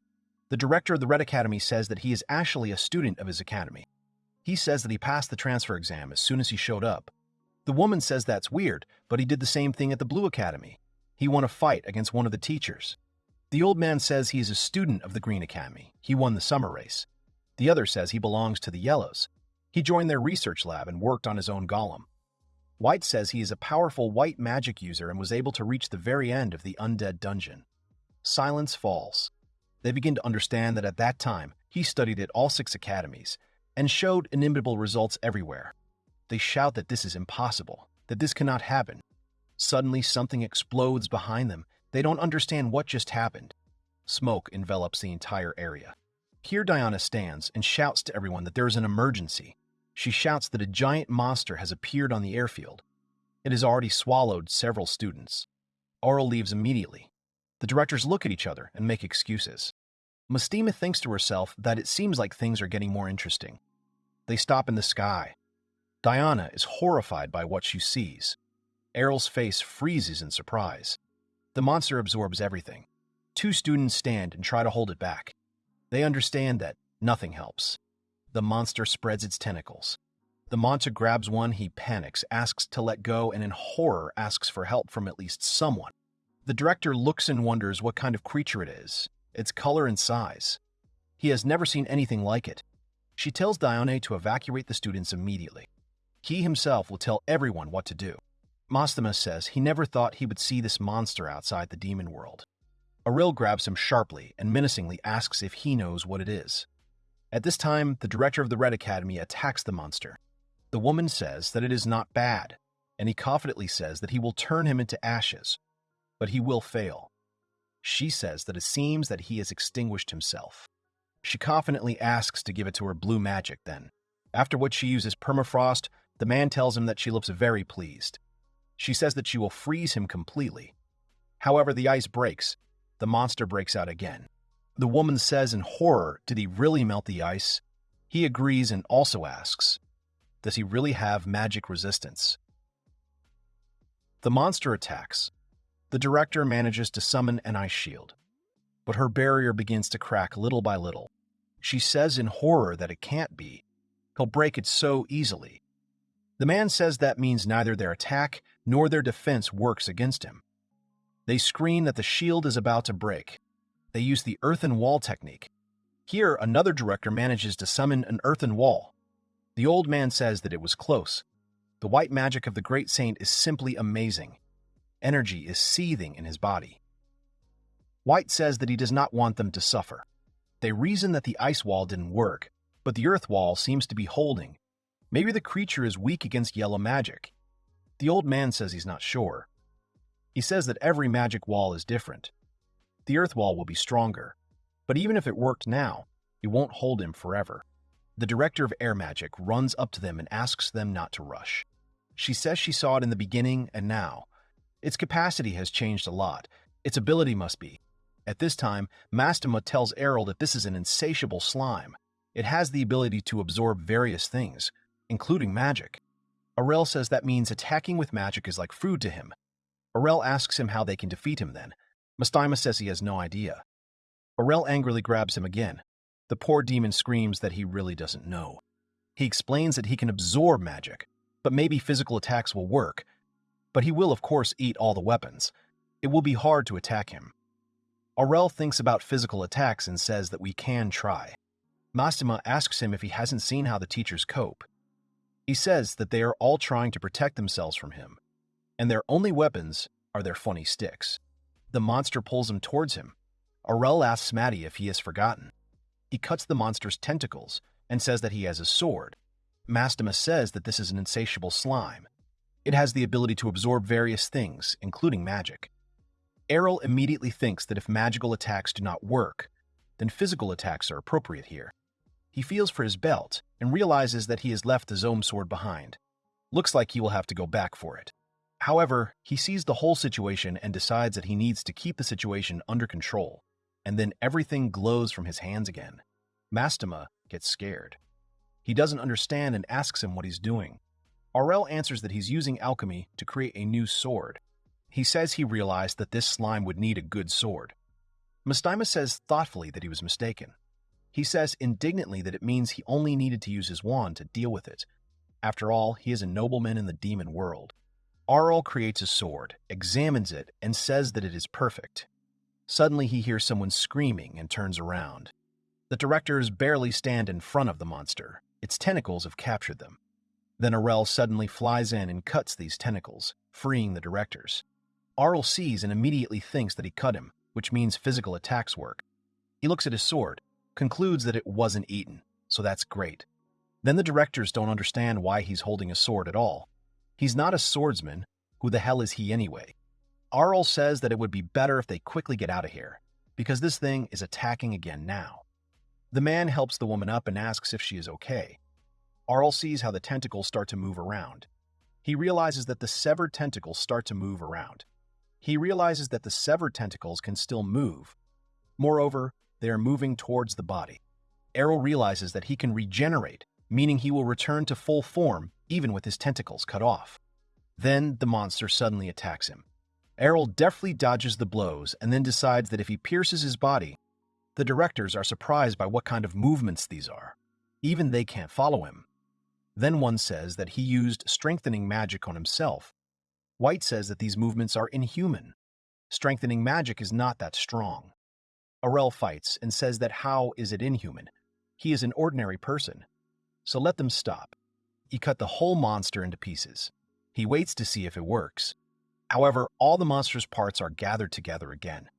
Arel sees that even so, he received almost no damage. How difficult. Mastema nearby says that this is what he calls a real demonic slime. He tells the hero that it serves him right. Arel grabs him and says how restless he is. Maybe he should feed him to him as punishment. He shouts that this is beyond punishment. Arel sees that the monster is about to act again. Arel asks Mastema if this means his flesh is different from other demons. He replies that he thinks he moves instinctively. Mastema tells him that since he is here, he has not eaten yet. Arel says that he seems to have decided to change his hunting grounds. It will be bad if he gets to crowded places. The monster attacks. Arel instantly uses the earth wall. The monster hits the wall. The directors all watch him. The old man says that means he can use more than just flight magic. The other old man addresses him saying that he told him he can create golems with earth magic. The woman says that it's not just that. Let them look at his left shoulder. She says that he has a familiar. And not just any familiar. It's a demon. They ask in shock if he made the demon his familiar. She answers that this is only possible with the help of black magic. They do not understand who he is at all. Arel closes the monster on all sides with walls and climbs up. Mastema asks him what his plan is, since he will soon eat this wall too. He replies that if the sword did not work, it must still need to be destroyed by magic. Mastema says that magic won't work and that the monster will just eat her. He says that then he will use magic that can't be eaten. Mastema is surprised. The monster's tentacles are reaching for Arel. Arel extends his hands forward for magic. Mastema wonders if this is some new type of magic. He can tell it is a formula for red magic. He smiles, wondering if he really thinks this will work.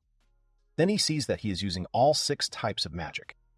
Huge seals of different shapes appear around Arel. Mastema asks him if he is really creating them all at once. He only asks her not to tell him that he is thinking of defeating him by releasing all types of magic at once. Mastema asks if he understands that it will just be a very nutritious meal. He replies that he knows this, so he will combine them. Mastema looks at him in surprise and says, "Do magic circles really intersect?" Arel throws it to the monster, telling him to eat it. He uses the technique of destruction. This magic hits the monster and it disappears. Mastema takes shelter from the wind and thinks it's strange that there wasn't an explosion or anything like that. He notices that the grass has returned to its place. There is no trace of the slime. He asks what it was.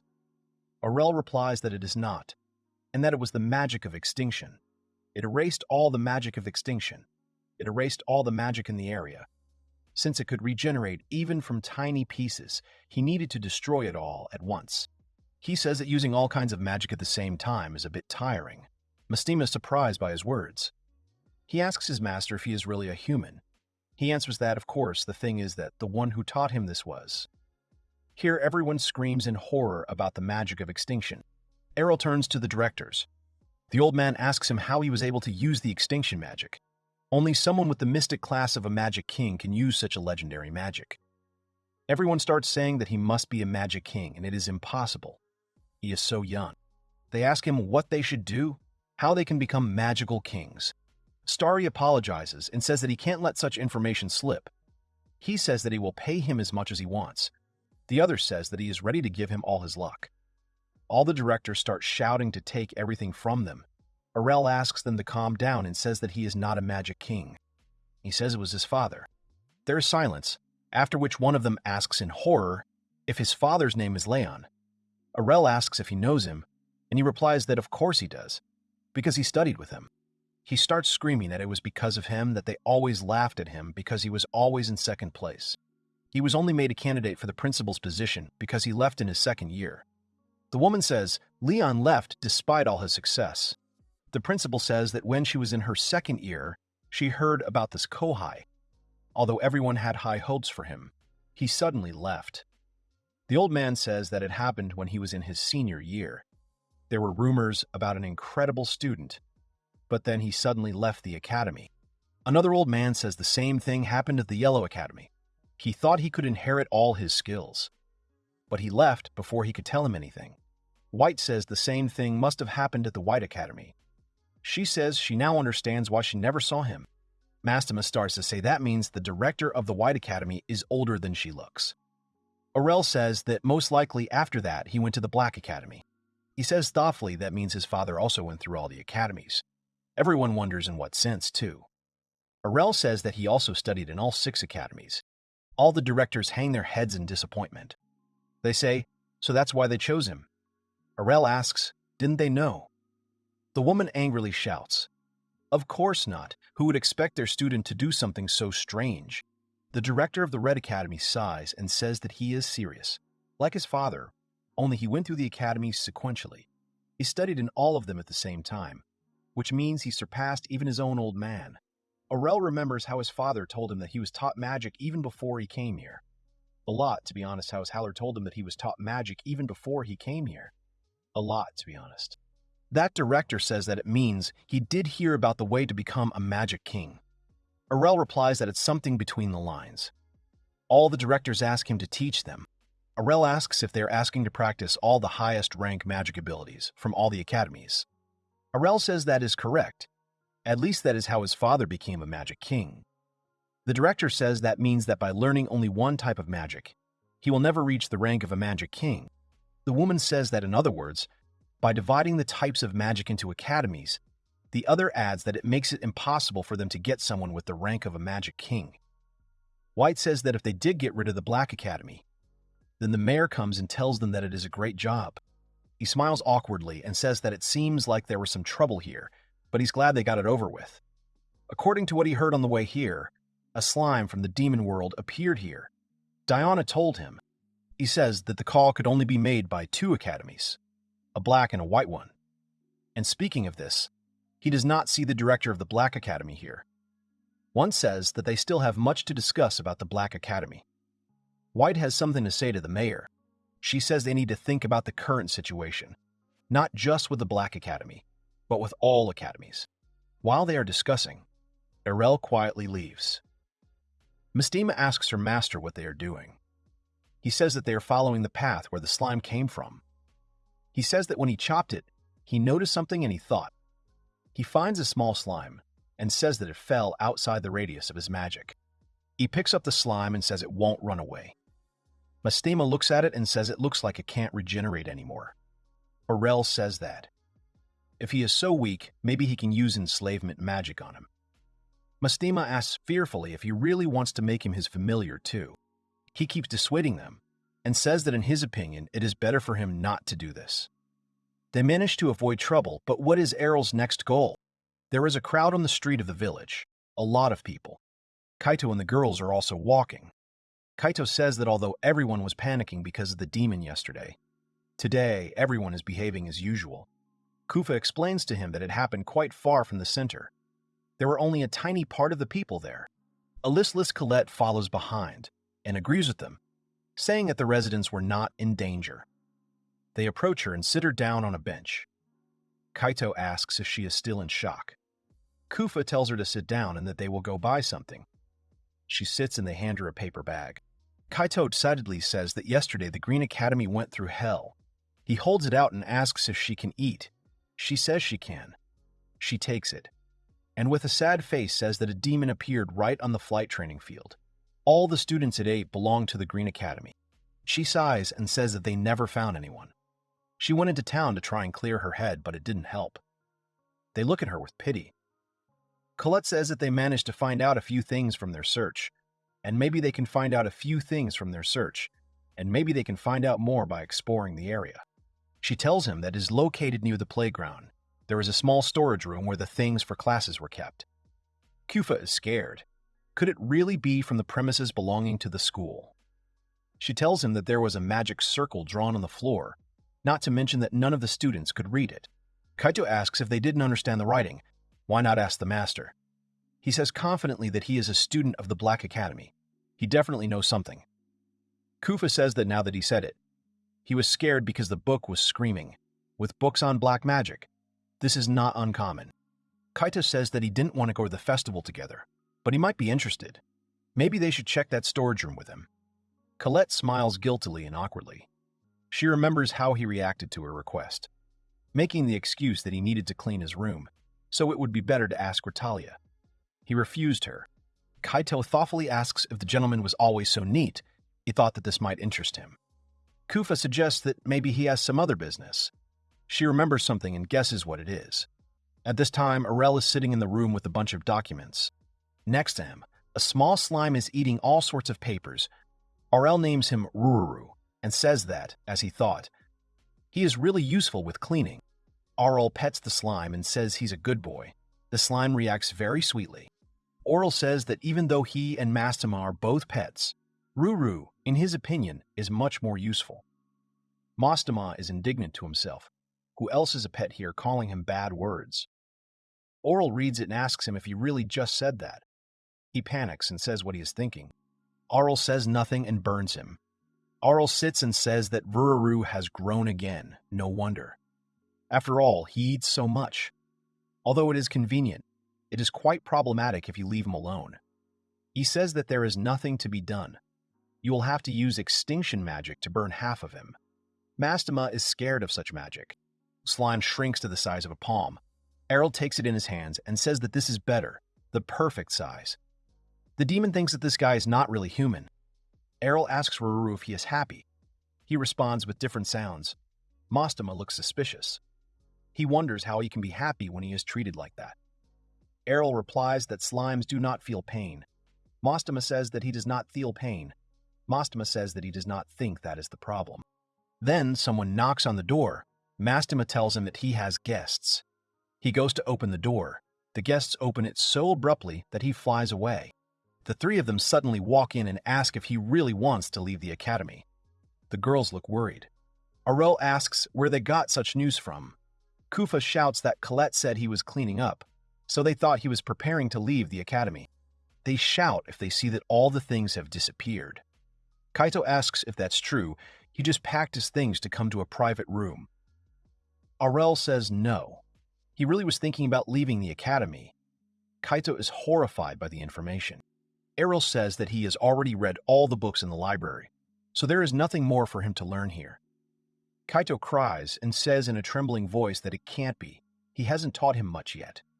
Arel sternly calls him by his name. Kaito begins to cry bitterly, and Arel sternly calls him by his name.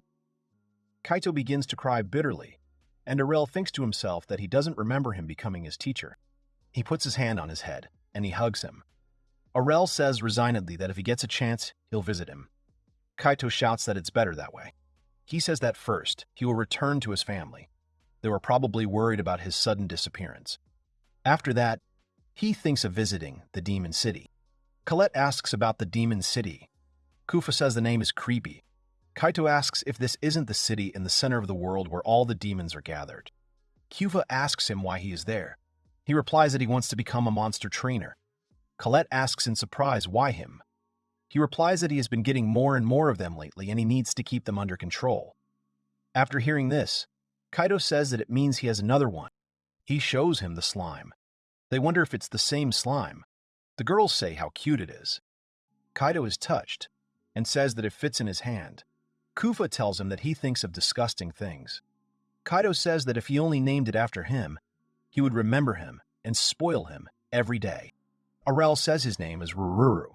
The girls admire him and say what a cute name he has. Kufa holds the slime in his hand. Kufa sighs and says sadly, if only yesterday's demon was so cute. Coletta agrees. Arel looks at them thoughtfully. Someone bangs their fist on the table. At the meeting, the evil mayor shouts that this is impossible. What are they talking about? They cannot allow such a skilled student to leave the city. He continues to shout that he managed to reach the mystic class in magic. They have to leave him here and ask him for knowledge. The director asks him to calm down. He tells the mayor that they have confirmed that he is not a magic king. The mayor then says that even if he is not, the rumor that he can become is much more important. The woman says that he decided to leave the academy himself, and they have no right to stop him. The mayor asks if it is not their job to do something about it. The old man intervenes and says that what the mayor says is true. It would be a shame if he left, but he can no longer learn anything here. He has no reason to stay. Another old man says that it is bitter to admit, but perhaps even they cannot compete with him, so it is impossible to limit his freedom with magic. White says pitifully that no one can stop him. Then Blaggy turns to Mayor Noel and says that there is no need to worry.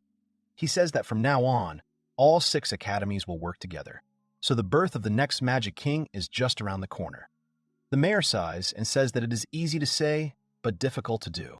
He nervously says that, accordingly, the academies need to draw up a new curriculum. He asks approximately how long this might take, at which point he freezes. He screams in horror when he realizes that Director Bloggy is also there with them. He says that it turns out he came back. He asks to tell him about it. They thought he died. White looks at him in horror and wonders if there is something wrong with her eyes, or if Principal Blaggy looks transparent. Odin yells that she is right, and that he is not even leaning on the chair. Mayor Noel asks how this happened. Blaggy tells them not to worry. His physical body was absorbed by the slime, The mayor wonders if this means he is dead. Blaggy says that a specialist like Khan can easily return to this world, and he is looking forward to seeing how things will turn out. The mayor looks at him in horror and admits that he is a little horrified, and asks the other director if they really need black magic. He replies that Leon said so and suspects that they do. The woman asks if he has changed since he lost his body. The mayor replies that he does not think he has changed since he lost his body. The mayor replies that he does not think he has changed for the better. At this time, Arel is standing at a certain gate. He pushes off the ground and says that now that he has learned everything, he can send it back using flight magic. He bids farewell to Kaito and the others, waving as he flies. They bid farewell with tears in their eyes. Mastema, next to him, says that he is reminded of where his family is. Arel replies that it would take a week on horseback, but with the magic of flight, he believes they can do it faster. Mastema says happily. He thinks that he doesn't want to show the demon to his parents. How about letting it go somewhere here? Arel says that his father is a magic king, so there is no need to worry. He asks about his mother, about his brothers or sisters. He answers that his mother, about his brothers or sisters. He answers that his mother is a princess of blades. Arel leaves the city of magicians and sends to new lands. Arel tells during the flight that he has 2 sisters and the elder one was just doing something. He tells everything about everyone, causing Mastema to sigh. He says that, in his opinion, his whole family is not normal.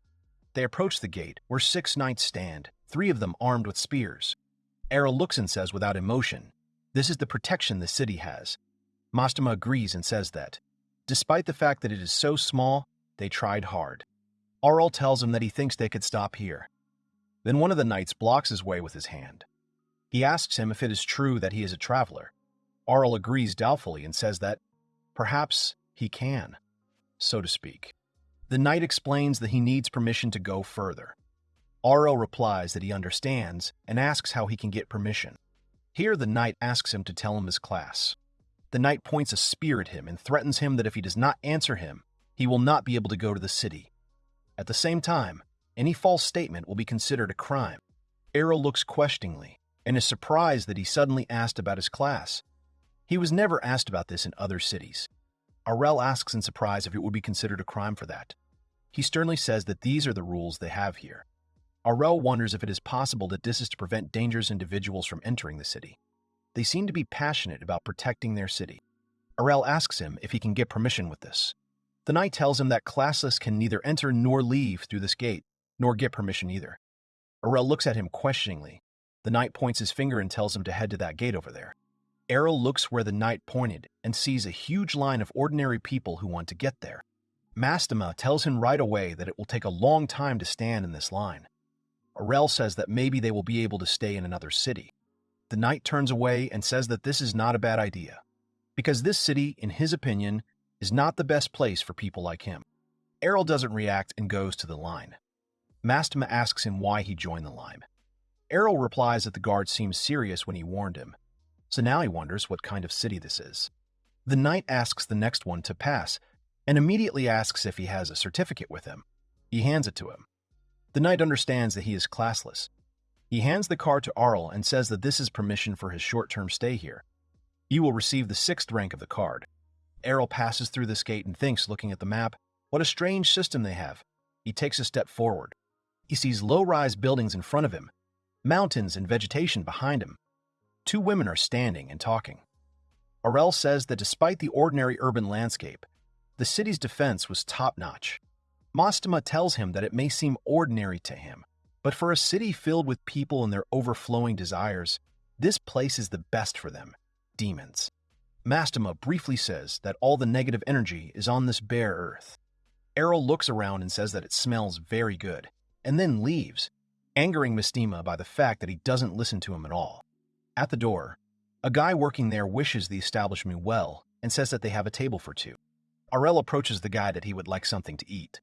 He smiles brightly, wishes him well, and asks if he can see his card. He shows his card and asks if this is the one he wants to see. He immediately becomes gloomy and says that they serve people from the 3rd rank, so he should get out of here. Another man approaches. The waiter sees rank 2 and asks to be allowed to escort her. Arel watches them. Mastema laughs loudly and says it's like paying in advance, then suddenly stops talking as Arel squeezes him. He says they limit their choice of establishments based on their rank. He says that he thinks they will have to find an establishment that matches their rank. However, the woman angrily shouts, waving a ladle, that they only have 4th rank and above. Another one yells at him saying that there is no food he would give to a rank 6. One bald guy yells that they are a high-class restaurant specializing in rank 2 and above. Arel keeps wandering around the street and says that there are many establishments here, but none of them sell food for the 6th rank. He starts to think that if there is no such thing here, he sees a sign and thinks that if this place refuses him, he will probably have to move to another city. He approaches the doors and thinks that it is somehow quiet here. Maybe they are not working. He opens the door, walks in, and sees some guy in an apron sitting tiredly behind the bar. Arel thinks he is sleeping. He doesn't understand that this isn't just a regular diner. Here the man wakes up and looks at him with sleepy eyes. He apologizes to him, yawns, and asks him to come in. Arel immediately tells him that he is rank 6. The man looks at him in surprise. Arel asks him hopefully if he can get a bite to eat here. The man says he can and asks him to sit down somewhere. Arel sits down with relief and thinks that they have finally found food. The man holds out a plate with 2 cabbage rolls and says that this is the dish of the day. Arel takes the cutlery and thinks it is minced meat wrapped in green vegetables and carefully boiled. He cuts off a piece, puts it in his mouth, and says with admiration how delicious it is. He thinks he should tell his mother and the others about it. The man thanks him and tells him to eat and not to hurry. The man says he is confident in what he is cooking, but he can see the state of affairs himself. Arel asks him how this is possible because the food here is very tasty. He says that he means that he lets in here from rank 6. Arel looks questioningly at the owner. He asks him to confirm that he is not a local.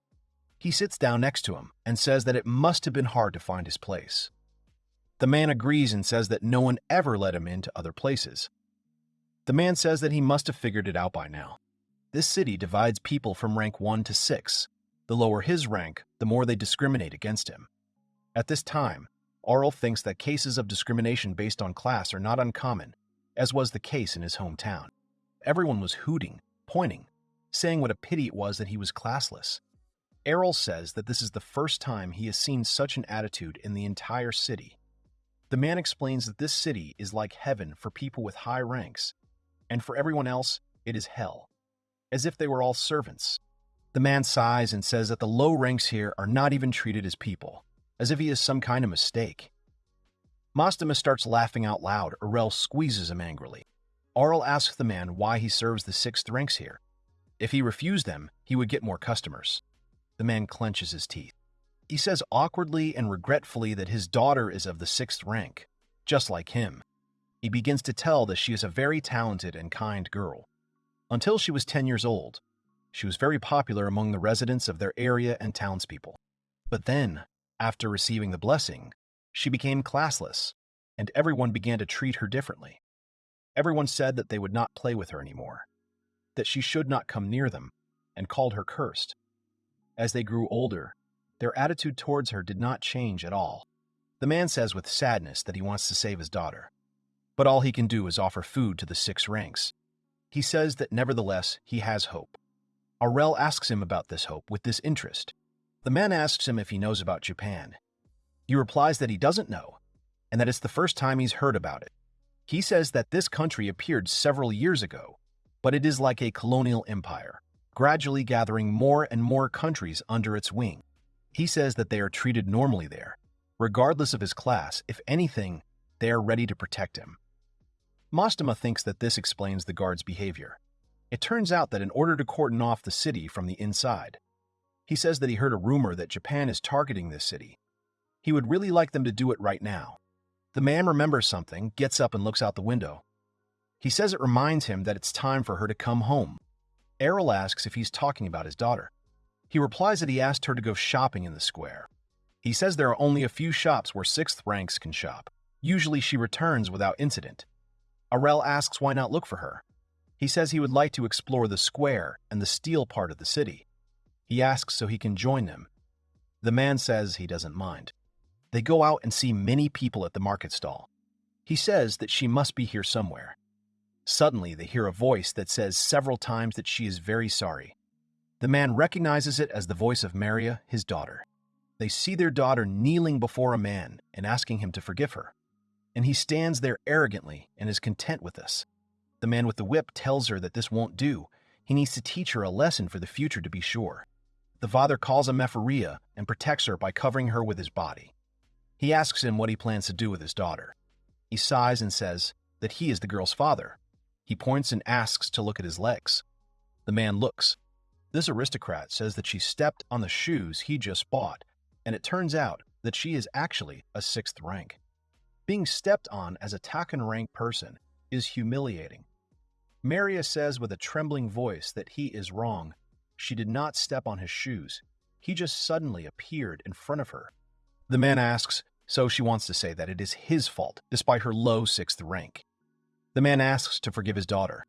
He raises his whip and says he can't, and that he must teach her what happens when a 6th rank disrespects a 2nd rank. The man hugs his daughter tightly, and the crowd watches in surprise. The blow is easily stopped by Arel. Everyone is surprised how he stopped him. The man yanks the whip in anger, but Arel does not let go of it. He thinks to himself that he grabbed his whip, he moved in a split second and stopped his attack. Arel yanks and takes the whip from the man. He says that he said he would teach him what happens when a rank 6 disrespects a rank 2. He gets scared and asks what's wrong with him. Arel says he is classless, essentially rank 6.